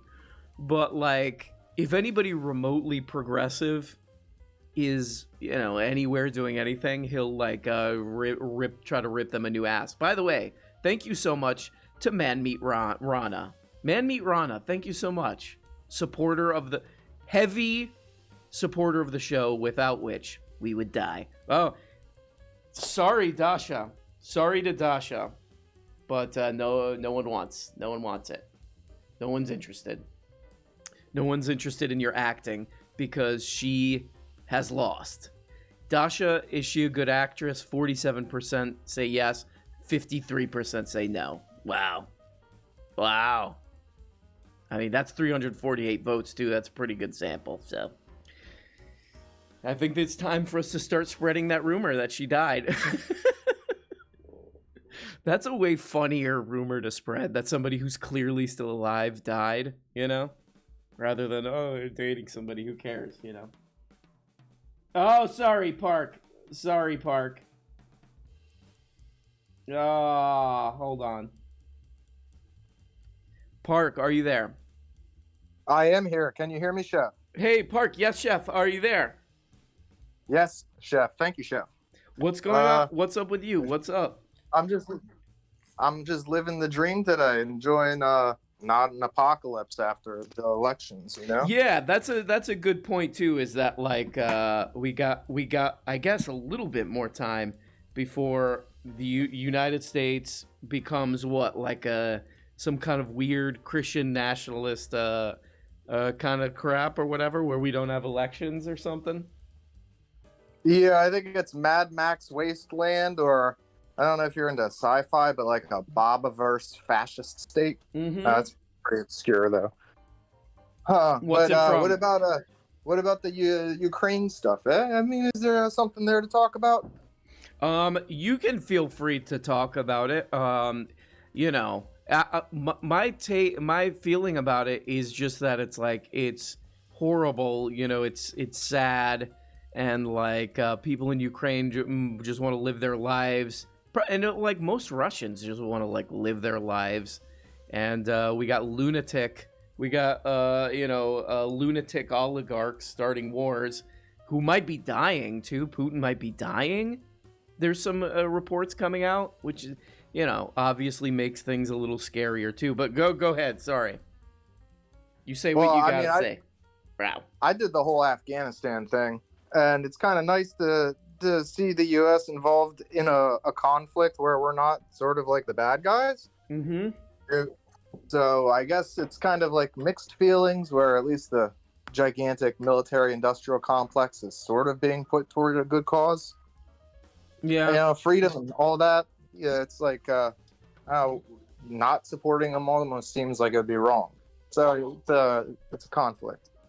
Yeah, it's you see all these people, like Jimmy Dore type content people who are like really on this, their anti-war stance is all like anti-giving weapons to Ukraine or whatever, CK Louis has been kind of on that, and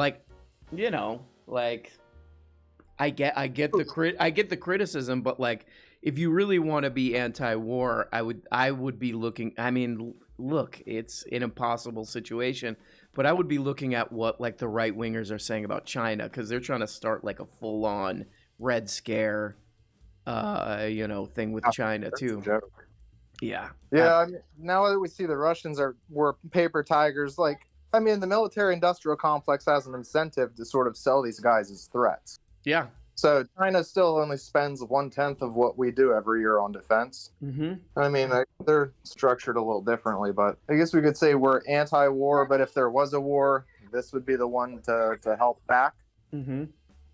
Yeah, at very least, we could definitely say safely, without any kind of like, oh, we're like pro-war or pro-military industrial complex, we could say that there's a very safe argument to make that, like, yes, there is a military industrial complex that has an incentive to keep like pumping weapons out into the world, but in this case, it's like you can make a case that like, this other country invaded this other country, and they're doing something evil, and there's at least a case, right?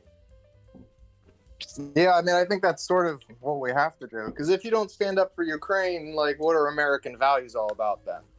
Especially when it's Russia that's doing the invading. Like, it doesn't get any more sort of stereotypically American-ish.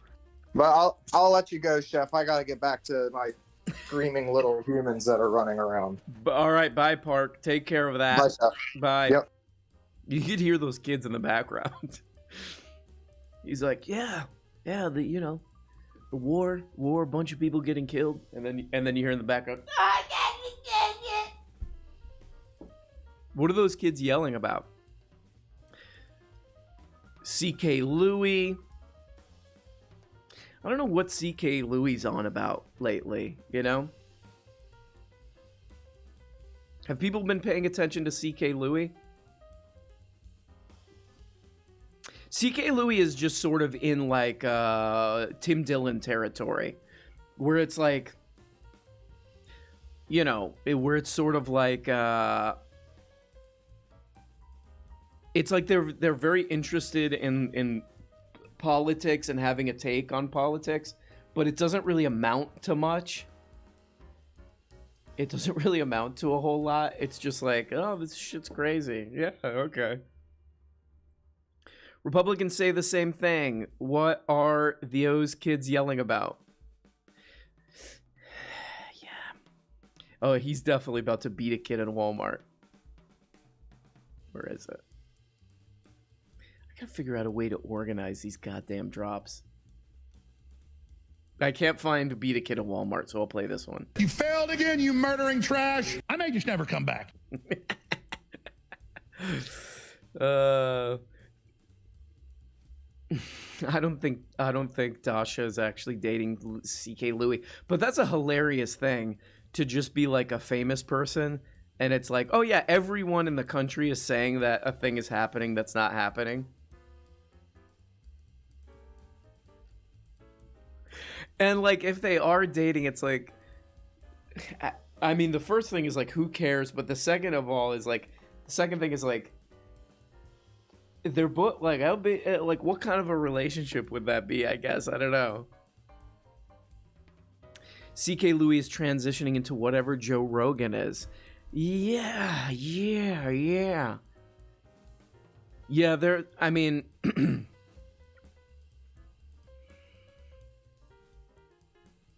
I don't know. I wonder how, I wonder for me, like, how tough I am, you know?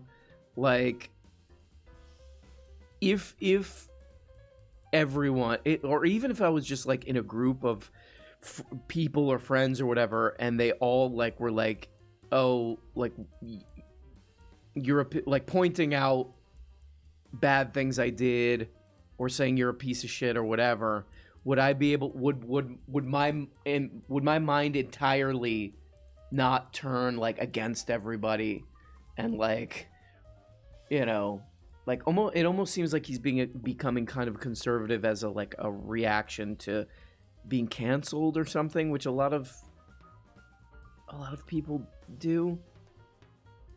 Have you checked in on Alex Jones? What non-coherent dog poo is he spewing out? Alex Jones is just not as interesting as he used to be. I mean, he's just a conservative now. He's a Republican, which, you know, the only thing that Alex Jones has going for, I don't know how Knowledge Fight watches his stuff, because it's gotten boring because he's just a Republican. But again, I would watch him religiously if he just did the sort of like, I don't want to do this anymore, man thing, you know? Just like, I can't do this. I can't commit anymore. I just might walk out. Because that's his funniest bit. Just a guy who's like, he's got so much weight on his shoulders from telling the truth, from standing up for you guys so much that I can't do it anymore. The weight's too heavy on me. I can't do this. And who knows, maybe he's gonna go broke or something, but I don't know. He'll probably figure out a way to hide his money or something, right? Let's read a few more. What time are we at here? Yeah, we'll read a few more caps. There was a story that I was gonna read about the psilocybin legalization thing, where they interviewed a woman whose name is Alex Jones. She's like, yeah, taking psilocybin really cured my depression. My name's Alex Jones. And I thought it would be funny if her name was Alexis Jones. You know what I mean? I can't do this anymore. I don't think I can do this anymore. I just might walk out. That, you know what? He should do a segment where he says, I might just walk out of here. Like this... The things that I'm doing are so beautiful that I might just walk out of here. And they actually film him walking out of the studio, just walking into the distance. That would be great. But he's just too stupid now. He's just a boring Republican who wants to not pay taxes and keep as much money. The funny thing is, I think I've talked about this. Like, InfoWars used to be a very big employer in Austin. If you were like a video, could you imagine? You're like, you want to make movies, you're a video editor, you live in Austin, you wanted to do like independent films like Slacker or whatever, and you end up editing Republican propaganda for this demented idiot. By Prov says, Arm Brown, perfect Sam Cedar drop last night. Get me that ding dong. What was he saying? Well, what was the context? Get me that ding dong. You got to send me a link and a timestamp.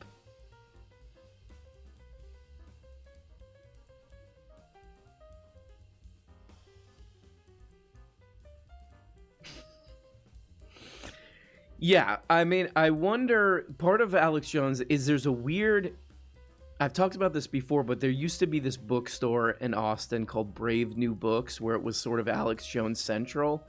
You could, I used to do this just for fun. I would walk in there and I would you ask the person who walks behind the thing, just say, "Hey, what's up? What's up in the world, man?"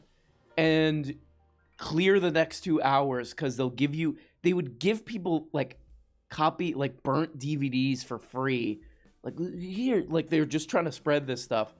And that was I always thought that was actually kind of interesting, like old school conspiracy theory stuff where it's just like narrative nonfiction basically, or whatever. They were just coming up with stories basically. But there was like, Austin has always had this undercurrent of libertarianism and like Ron Paulism to it too. And I think like the more money Alex Jones made, the more that part of his brain activated and just sort of like expanded and crowded out the interesting, anti-corporate and then narrativizing about conspiracy stuff got pushed out. Yeah, yes, the libertarian thing. And now the libertarian thing in Austin has taken the new shape of like tech, like boring tech crap. Crypto scams. What else? Let's take a look what else we got here. We covered this. Myra Flores, J.D. Vance, guy who looks like a grown-up little baby. Charlie Kirk is very sad and upset. Which we love to see. Charlie Kirk, who has an impossible job of trying to sway young people into the one thing they hate, which is republicanism. Good luck, Charlie, you idiot, you fool. Roller Dragon, are you there? Arm Brown, you should do a documentary called The Anatomy of a Peepaw by Peepaw Vision. So if anybody hasn't watched the John Schneider video, yeah, Peepaw Vision. He really did. He really did. John Schneider, this guy who was in Dukes of Hazzard in the 70s, I guess. Now he's a Trump MAGA peepaw. He invented a new language in film, which is called Peepaw Vision. It's how elderly American suburban lunatics view the world, which is everything, which is like half the world is green screened. You know, if you're talking to a young person, the background is green screen. It's all flat, you know. And that movie actually is amazing. It is worth $15 because his enemy in that movie is like a child. It's a child who steps on the American flag. Watch You on David Dole last night, which sort of streaming in a window while everyone was also... Yeah, it's sort of weird. Vosh came on the stream, and he was seemed pretty wasted, but that was interesting. It's out there somewhere. The sad thing about John Schneider is that he absolutely cute AF for his age. Well, he had good hair. That's the thing. He had that like the dude from Flaming Lips type hair. And then he shaves it for the movie, and then he just looks like an old get off my lawn peepaw. It's perfect. It's perfect. But definitely that movie's worth watching for his quips, his little Groucho Marx quips the whole time. You know, my favorite of which is this lady who I guess is supposed to be like the female, the love interest of the movie, is like, she's like, you want me to make breakfast? And he goes, I don't need to. I ate a lot as a kid. It's like, what does that even mean? What does that even mean? What is that quip? Oh, the sex bots are in the chat. Best adult dating site. Check it out. Let's take a few more. Let's take a few more calls, as I call them, and then get out of here. Jaywalker, are you there? Oh, also, I got a confirmed guest. on Friday. I'm going to do another stream Friday. Dasha is mid, but vocal fry makes her a good actress. Yeah, okay, well, maybe this will be the... Let's do another poll. Is Dasha, quote, mid, unquote? And then it says, ask your community. Is Dasha mid? Who's Jaywalker? Are you there? You son of a bitch, you. You unmute yourself. Oh! What? Let's read a few more. What does Sam Cedar call them? The IMs. Vocal fry makes everyone exponentially worse. Yeah. Supposedly Charlie XCX listens to their podcast, which is, I don't know, I feel like that's kind of funny that they're influencing the most famous people in the country. What's mid? You're gonna have to Google it. Wait, who's Dasha? People are saying Jaywalker is mid. Ooh. All right. The crowd has spoken. You're out. You're out. William, are you there? William, are you? I think William just came in. William, are you there? 81% so far say Dasha's mid. Ooh, man. Hello? Hey, William, are you there? All right, I'm so sorry. Yes, I am here. I'm present. I am around. Oh, what's going on? What do you got for us today? Well, not much. I'm sorry. Well, last time I got swallowed by the smoke monster. I was trying to talk, and I think my Discord cut out. Unfortunately. No. Oh God, I'm so sorry to hear about that. But now, you sound good, and things sound like they're on track. Everything's working. You're sounding good. I would say you are not mid. We're talking from the sound. We're talking prime cutie patootie. What do you think of that? Oh shucks, CRM, you're making me blush. Well, what do you got for us? What's going on? Hit us with some info. Here, I'm in Portland, Oregon, and we had a rather contentious gubernatorial race here. Oh yeah, can you give us an update? What's up with that? Yeah, so basically we had 3 folks up for governor, all women. Mm-hmm. We had Tina Kotek, who was a Democrat. We had Christine Drazen, who was a Republican, and Betsy Johnson, who was an independent. Okay, and what ended up happening? Basically, Portland has like Adidas and Nike, or Intel. We basically have a couple of really rich folks who have influence. Right. And Phil Knight basically put all his money behind Christine Drazen, the Republican, and Betsy Johnson. Basically anything to get not the Democrat. I heard about that. Yeah, I heard that the co-founder of Nike dumped a bunch of money. I didn't know it was Phil Knight. Wow. Okay, so he's a hardcore conservative lunatic. It seems, I don't know the guy personally, and maybe he just doesn't like Kotek, but, in this day and age, it's kind of hard to argue. Hard to parse, yeah. Yes, but fortunately, it seems like our local big paper, The Oregonian, called it for Tina Kotek.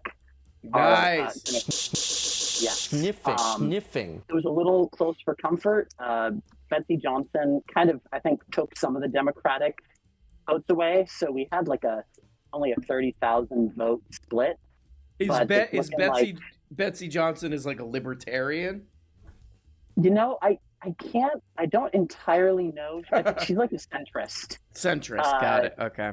Like, as governor, Betsy will force the two parties to work together. This is from her website, to find common sense solutions. Oh God, kiss all of our ass with that. Nobody cares. Well, can I ask you one last question? What's life like in Portland? Do you like it? What's going on? What's the vibe in Portland lately? Because I haven't been there in a while. It's better, I would say, especially because I go to college in the city. And so I work on campus, and for a while there was just like nobody around. It was kind of a ghost town. And now people, like students, are back and around. I would say that like people are starting to get back like into things. So I think things are getting better around Portland, and it's very nice because the rain has come back, and so we don't have to breathe smoke anymore. Who's the what's the best local band in Portland? Oh man. Oh, I don't know. To be perfectly honest, I don't get around to a lot of concerts. I'm a film major, so I would probably go to a little cinematic screening versus a concert. Okay, who's the best Portland filmmaker of all time? I would say, what's his name? Gus. Gus Van Sant. Yeah. I would say he's up there, and we have Leica Studios, the stop motion animation. Oh, place, nice. Kind of out of town, so they do like they did Coraline and Paranorman, so they make some pretty good films out there too. All right, hell yeah, Portland still doing it. We love to hear it. Talk to you We're later. still out here. Bye. All right. Let's see. Is Dasha mid? Oh, Dasha might be coming back. 79 say yes. You guys don't think Dasha's cute? Maybe I should have worded it like that. I think she's cute, right? Yeah, I mean, she's objectively cute, right? She's just like, seems like kind of a, like it would get, if you were C.K. Louis, if you were...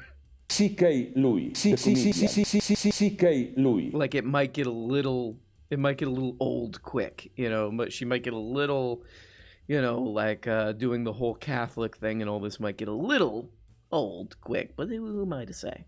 Who am I to say? C.K. Louis.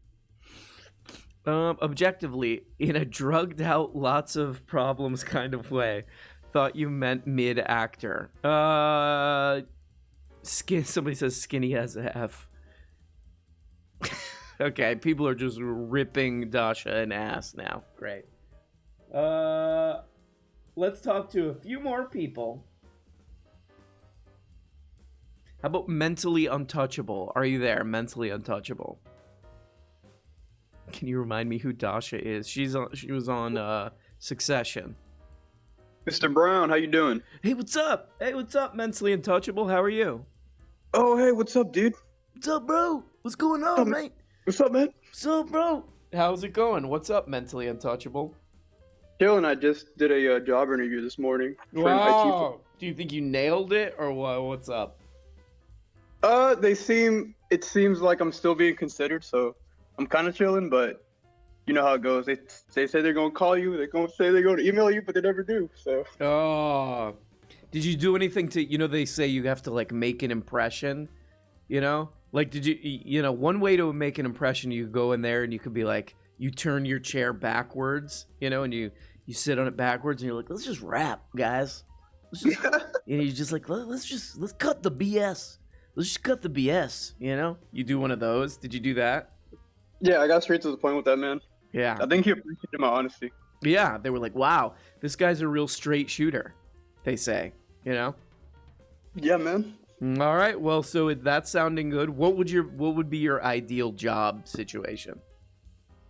Okay, so I like develop software. I mean, I'm mostly just like web development, but a lot of it deals with like 3D models. Like I like to create websites that are completely in a 3D world. It's kind of like a video game, but not really.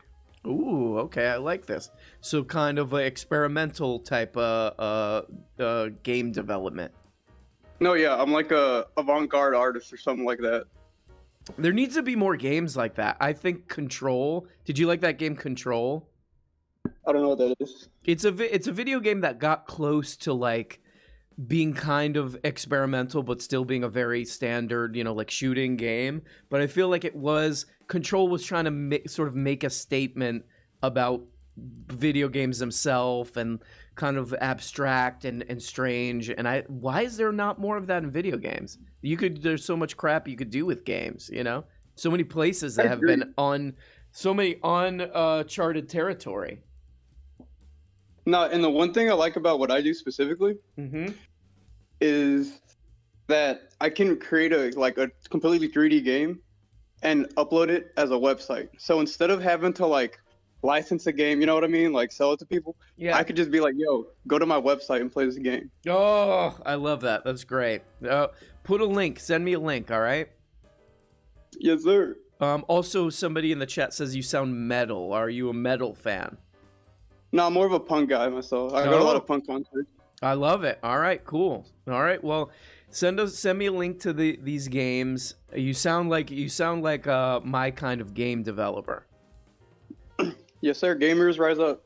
All right, love it. Talk to you later. Good guy. Good guy. He's making his games. He's making his games. He loves his games. He loves his games. I didn't. I think that I put this in the patron only videos, but the Daily Wire, where my favorite news organization where I get most of my news, they uploaded this sort of like raw video called. I guess they want this to be a movie, but it's basically just raw, poorly microphoned video of Trump eating dinner. Trump eating dinner with a bunch of lunatics like Kellyanne Conway, like Ben Carson, these kind of people. And Trump just goes around the table, basically getting people to say nice things about him. But there's a part, I mentioned this on the other stream, but there's a part where Trump goes, he's the whole time in this, My Dinner with Trump. My Dinner with Trump, Dre. In My Dinner with Trump, Dre. Thank you, Sporer. He's the whole time he's saying the election was stolen, and then there's one part where he's like they got buyer's remorse, they got buyer's remorse, and he's talking about electing Joe Biden, but then he catches that he's like they got buyer's remorse, but actually they don't have buyer's remorse because they didn't elect him. Which is like the exact opposite of buyer's remorse. Like he had to catch himself from, keeping the election was stolen thing going. And he's like, it actually wasn't buyer's remorse because they didn't. It's actually the exact opposite of what I just said. Gretchen Whitmer, winning is nice because I get to hear the loonies scream about it. Plus, she's a cutie. Yeah, we should just vote based on cutie pies. Who's the most cutie pie? Arm Brown, is your mental health slowly falling because of the conservative content you go through? Nah, I don't think so. But then I wouldn't really know, I would just be like, I'm fine. Why is the military so woke? They weren't woke when I was he says the military's woke. He also says he ended whatever it is, he ended critical race theory when he was president. He says that in the My Dinner with Trump, Dre. Do you go high-end country club food or McDonald's for the culture?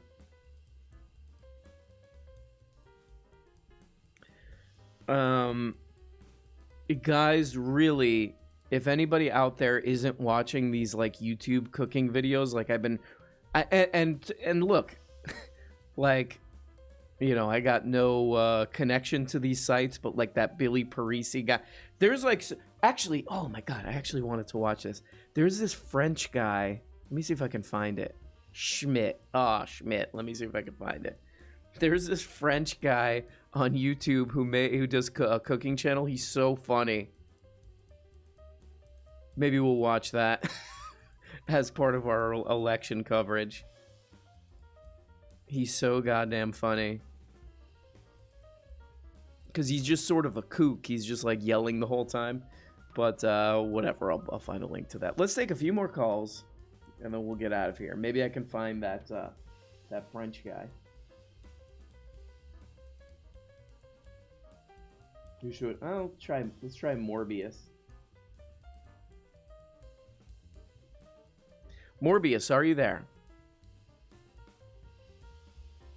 Let's see if Dasha's still mid. Oh man, she's getting killed. 203 votes. She's getting absolutely killed. First they should say she's a bad actor, and now they're saying she's not even cute. That's sick. That's sick. I think one of her early movies, what is it called? Oh, Wobble Palace is actually pretty good. Hello? Hey, what's up? What dog? Hey, what's up, Morbius? How are you? Doing sorta okay, sorta not that great. All right. know? What's wrong? What's the matter? What's the major struggle here? I live in the UK, so that's a problem. Already a problem, you know. Because you guys' whole system of government is kind of falling apart. Yes, exactly. Oh. Liz Truss, big Lizzie. We thought she was going to be able to, run the distance. You know what I mean? Mm-hmm. But no, she quit like a little. I don't know if I'm allowed to swear, but a little pissoir. You know what I mean? So now you got this other guy, this finance dude in there, and he's really seems like a real genuine guy. That guy. The richest PM of all time. Great. So, almost like the worst, situation you kind of wanted as like a left-wing guy. And it's kind of like depressing because you see like these labor movements happening in the country at the same time, but it's like it just feels like the average voter in the UK just like does not care. Like the rail strikes and stuff got like a huge support, but it just feels like I don't know. It just feels kind of pessimistic. Right. Well, yeah, that's where the interesting stuff is happening. Like if there's more of that, I think people will get more involved, right? Yeah. More actual on the street, like where you can see like, oh, there's like people are actually doing stuff that's gonna make a difference. Like they want to see like an explosion. They want to see a conflict rather than just like like even the midterms here, it's like, oh, like this guy won, this other guy, no, oh, okay, whatever, and then they move on. But like a labor struggle or something like that, it's like, okay, there's a real fight here that can be won or lost, and it can meaningfully change people's lives. That's more interesting. Yeah, exactly. Well, Morbius, tell us a good thing about living in the UK. Is there anything good, or is it just a dump? I could say, let's say 3 good things. Yeah. Well, one, there's actually like not necessarily just like a labor movement where I can hear, but it feels somewhat more alive of like a, let's say like socialist or like even like downright communist movements happening here. Like at least more in the U.S. Mm-hmm. Like even in my university that I go to, there's like a socialist worker society and stuff like that. It feels more alive. Mm-hmm. Another good thing, the bands that came out of the UK are kind of like legendary. King Crimson, Pink Floyd.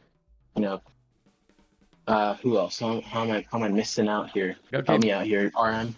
I mean, from the UK, you mean you got the whole British invasion? Oh, the shoegaze scene. Like almost all of like the big 3 like shoegaze bands came out of the UK. My Bloody Valentine. Mm-hmm. The Slow Dive, Ride, all these people came out of the UK. One more thing. Shit. Where did Cockatoo Twins come from? Let's see. Scottish, of course. Scottish. Okay. I mean, they're the cooler version of like being like English, Yeah, exactly. That's where the cool vocal flutters come from too. All that exactly. Yeah, that old Scottish singing. Yeah, I mean it's kind of funny because like almost all like shoegaze kind of originated from like the Cockatoo. I don't know how to pronounce the name, but the Cockatoo Twins or whatever. Mm-hmm. And it's kind of funny because like the biggest band, like My Bloody Valentine, kind of Kevin Shields, he says that like he was trying to make sure that he doesn't sound like them as much as possible. Like he didn't use any of their pedals or like types of effects, And I they kind of benefited from that. Absolutely. Well, I mean, look, there's good things coming out of the UK. You just gotta look for it. All right. Well. Yeah, exactly. Morbius, good to hear from you. Talk to you later. Bye-bye. Let's read a few more chats. And then, actually, maybe we should do like a check. Let's do an election check. Or we can check in what's Charlie Kirk saying. How about that? What's Charlie Kirk saying? Charlie Kirk. He's one of our favorite newsmen. Charlie Kirk. He's not even streaming. He's not even streaming anymore. Okay. I just want. It was funny because I think he was streaming for like 10 hours yesterday. I just wanted to real quick ask you. Just saying stupid crap for 10 hours.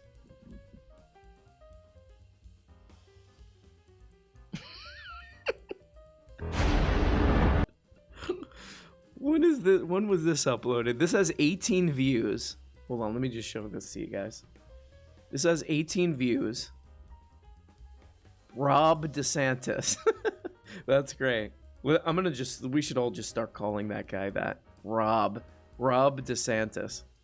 We have embraced freedom. We have maintained law and order.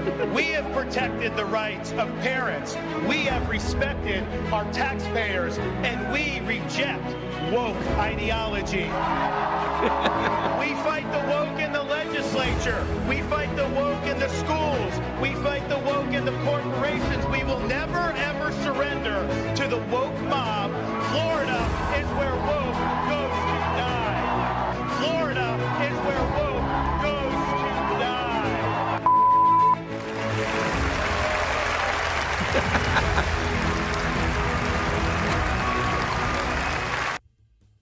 Could you imagine? Wow. Florida where woke goes to die. Florida is where woke goes to die, but it's also just where being alive goes to die, too. Because of what we call the elderly population. Many say, not me, but many say. Okay. He's fighting the woke. Yeah, wow, great. He's fighting the woke. I wonder what's really going on in that guy's head, because he is like an Ivy Leaguer. I wonder, what's going on in that guy's head? Is this just because if you don't really believe that stuff about woke and all this stuff, having to say that stuff all the time must be really a real, you're taking years, you're taking points and points off of your IQ. You know what I mean? Stevie says there's people arguing in the chat about Discord. And I think the Discord has become a free-for-all. Nobody can explain what woke means. Yeah. Maybe we should watch one more video and then get out of here. Let me see. What was I going to show? We could watch Tim Pool's new song.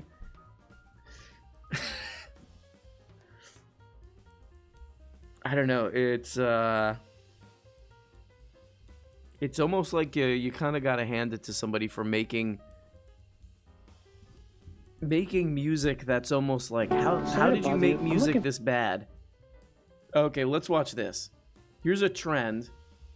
This is a trend on TikTok, I guess, where it's called annoying people who are just trying to do their job. Here we go. For just a toothbrush, and I can't find it for the life of me. Is there any way you could show me where it is? Yeah, of course. Thank you so much. No problem. Okay, so this girl who works at a Walgreens, this guy is filming her. Imagine what this girl is seeing. A guy shoving a phone in your face. You're just trying to stack toilet paper or whatever. And now he's asking about a toothbrush. Here we go.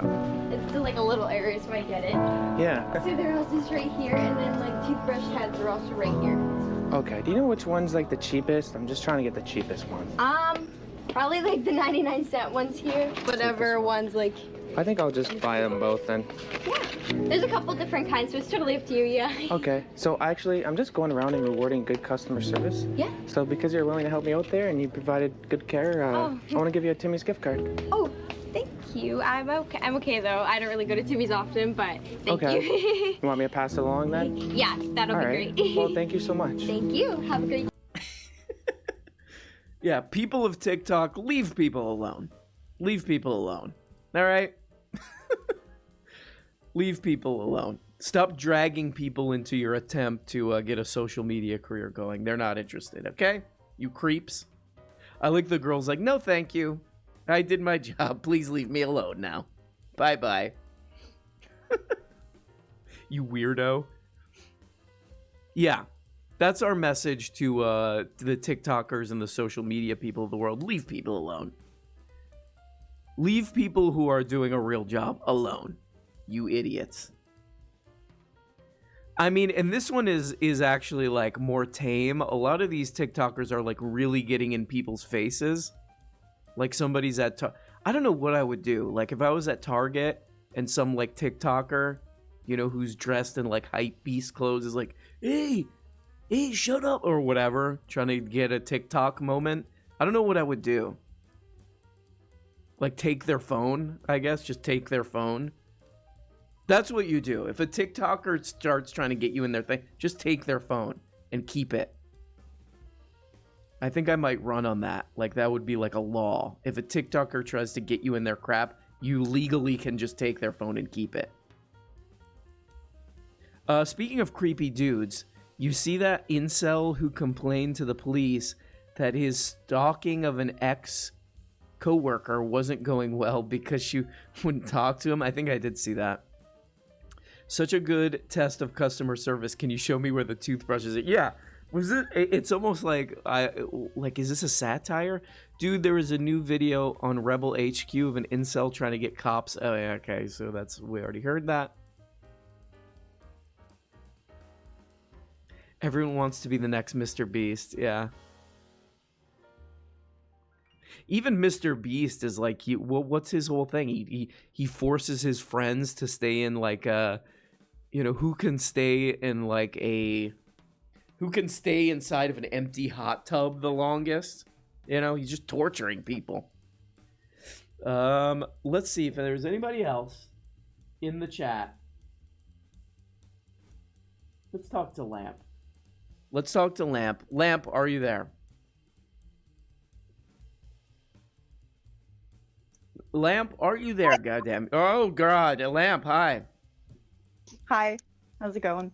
Somebody's asking about Beta Boys on YouTube. Yeah, that's a series that I did that's now... It's now off the internet because I think the director of it got in trouble. So now it's off. So buried in the Discord somewhere is a link to somewhere where a few of them are unlisted. Oh, nice. Okay, I like it. So check that out. We have lots of secrets in the Discord. Oh, the Discord is pretty. It's pretty magical. You wouldn't know. Well, Lamp, what's up? Oh, I'm just getting over yesterday. Not as bad as I thought. I was going to talk to you about the. Oh, actually, hold on 1 second. Sorry. No, that's okay. Take your time, Lamp. You all right? What's going on? Do you have kids in the background like that other guy? Did you hear that guy? My dog has invertebrated disc disease, and he just tried to go down the stairs. Sorry. Oh. Is he okay? Yeah, he's okay. All right. Well, no, just the whole... Oregon worked out all right. You're in Oregon? Yeah, I am in Portland. Oh, you're in Portland. Okay. Did you agree with what that guy was saying about Portland, that it's generally a pretty cool place to live? I think I was telling you before that, like, just a lot of people aren't happy, and nobody wants to, do the right things to fix the problems. Like, last week, before the elections, the city council passed a bunch of measures, as far as homeless people go, to ban illegal camping, which it's already legal, they just aren't doing sweeps, and then to open a bunch of sanctions camps. I'm glad you brought that up, because another Another story that happened, which I thought was kind of funny, was the Katy Perry voting for this guy Rick Caruso, who's a Republican, even though he like switched at the last minute to like, I guess, to be listed as a Democrat. He's running in Los Angeles, and Katy Perry like tweeted or some crap, her voting for this guy Rick Caruso, who he's a Republican. And I think he was a big Trump supporter, a big like donator, a big, donator, whatever, a big like money guy for a lot of these like MAGA Republicans and stuff. So Katy Perry voted for him. And it seems like you're saying in Portland, a lot of people are just they're really like shook by like the homeless population. And they're like really like crafting their political view about like they don't want to see homeless people anymore. I mean, that's really what it is. Like, obviously I have seen and experienced like the rising crime and that kind of thing, and it is all linked, but it's just ridiculous. These like all this stuff is like, these are problems that there's solutions to, like we know the root cause of homelessness is like unaffordability, but that's like, you have to like strike at the heart of capitalism and to change it, and nobody's gonna do that. I mean, even if LA has been trying to do that, but then it's like people just end up stealing the money. Like they're all operating by like the cutthroat, every man for himself laws of like whatever you would call neoliberalism. Yeah, like in California Democrats especially are like so corrupt. Yeah, exactly. So even like they start trying to solve this problem, the people will pay higher taxes to solve the problem.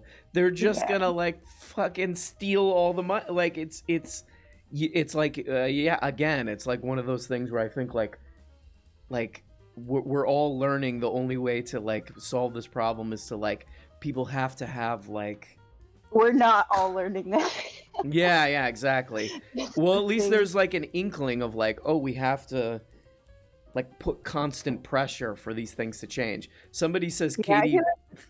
The thing about the governor's race, though, it's like I didn't vote for any of the main three because that is the biggest issue to me, at least right now, and none of the solutions that any of them are gonna put forward are long term or even going to be that effective in the short term. Right. Because no one will just do the thing we know will work.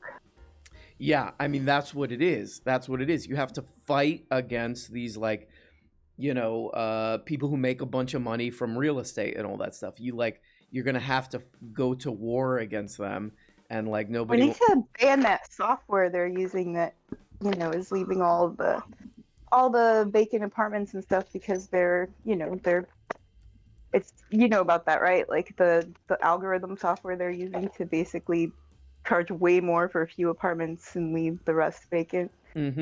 Yep. Yeah, that's like a thing now. The algorithmic like pricing stuff and all that. Like here too, where I live, it's like honestly, when I first moved here, it was pretty affordable, and we had kind of a home, there were homeless people, but it wasn't like a crisis. And as prices have gone up, it's become a crisis. And it's just like, of course, that's the root of the problem. You want to solve the problem, you do that. But instead, we got Katy Perry looking at the problem as like, I immediately don't want to see homeless people anymore. Well, I heard that she paralyzed her face from the vaccine, so right. Who knows what's with her. So it's affecting her brain too, you know what I mean? I gotta read a couple chats here. Thanks for entertaining me. Oh, thanks so much, Redolent Thought. Redolent Thought, a big supporter of the show. And then Clay Hughes Music. I think I have the stomach flu. Oh boy. Oh, poor guy. My trash can is for my chuck check, and my toilet is for my tuck check. Oh, I hope you get better. Well, sorry about that, Lamp. Lamp, I hope things get better in Portland. It's a cool place. Too. Still a cool place. yeah, it's. I mean, I'm optimistic always, all the time, because why not? All right. Well, Lamp, I'll talk to you soon. Okay, bye-bye. Bye-bye. Let's read what people are saying in the chat. You people in the chat, you bastards in the chat, apparently don't find Dasha attractive. Or you just think she's a mid-actor, I guess. Let's read a few more of these chats. A woman that looks like Brett, the hitman. I don't know what I always I feel like there's a parallel show going on in the chat always. Bad POV, Katy Perry. You goddamn Katy Perry. There's a clear correlation between lactation and prejudice. You're gonna have to explain that to me. I heard she got beat at a Walmart by Tuck. Half the people don't know who Dasha is. That's probably good. If you don't know who Dasha is, that's a really good sign. That means it's like you haven't totally fallen down an endless internet rabbit hole. Well, guys, I guess that concludes our show. The big story of in America over the past couple days, the midterm elections. All the conservative YouTubers were like, oh, something amazing is gonna happen. The Nazis are gonna win. And nope, it was a pretty standard election. Some really good things happened, like the Fetterman winning is it's like, okay, humanity hasn't totally lost its mind in America. That's good. Florida, not part of the Florida is officially not part of the United States anymore. It's just you go there. It's like that's it. You've left normal humanity when you go to Florida. So Florida can kiss all of our asses, and we say to it, wipe your ass with them. Dasha Negrasova from yeah. Let's see if anybody's got anything else to say. We need Bugs Bunny to cut Florida off. Yep. And that's it. Let's see if somebody asks if Laurent Boubar, as I call her, officially won. Let's see how she's doing. Our queen, our true queen.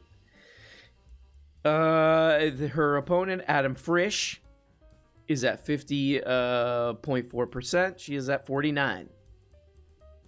With 95% reporting. Down goes Beaubear. I say, down goes Beaubear.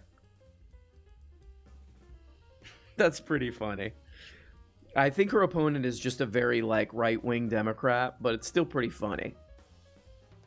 What's she gonna do now? I mean, get a show on Fox News, Because she's pretty terrible on screen. She's pretty fake. You know what I mean? Florida or Texas. Those are the places I've lived in my life. Florida and Texas. Unbelievable. Why do I do that? Let's read a few more. R.M. Brown, have you been getting a bunch of tweets recommended to you from right-wing kooks? Not really. Would you make a soundboard drop of yourself? No, I would not. Beaubear is a good name for a sandwich. Just have Laurent Beaubear. Also, what's going on with the Carrie Lake? Okay, what's going on with Carrie Lake? Let's see. A real weird woman, Carrie Lake. Let's see. She is losing her ass. She's losing her ass in Arizona. Katie Hobbs from the Democratic Party at 50.3% to Carrie Lake. It's funny to see her lose too, because she's her thing is just like she's a total Trump lunatic. And she said things like, he's the first man in my life, and my husband is the second. Like, what a weird thing to say. You weirdo, you weird old lunatic, you. All right, guys. Well, I think we've covered it all. Thanks so much for watching. As we always say here, generally speaking, Chinese people look Chinese. That's right. And if you don't believe that, look in where? That's in the Bible. Final comment. Her debate with him was hilarious. She kept yelling about Nancy Pelosi's con job. Oh, yeah. Yeah, right. She kept saying Nancy Pelosi. She's just like a robot, that woman. Recreational cannabis passed for Missouri. Is that right? Let's look that up. Yeah, all the ballot measures are like are pretty, you know, it's like shows you what the country actually believes. Marijuana, Missouri. Missouri votes to legalize recreational weed for adults with passage of Amendment 3. Oh, congratulations. Congratulations. Buckets of cum. So some good things happening there. We love to see it. Missouri, you can now smoke weed legally. And Louisiana is hanging on to slavery, just in case. Oh, somebody says au revoir, boubois. Very good. All right, guys. Well, thanks for watching this, you know. Wipe your ass with them. What do we do with all these congressional people? Wipe your ass with them. Wipe your ass with them. Oh, somebody says, Sporer, you have season passes to Draft House? Yeah, hit me up. Let's go to the movies. Love you guys. I'll talk to you soon.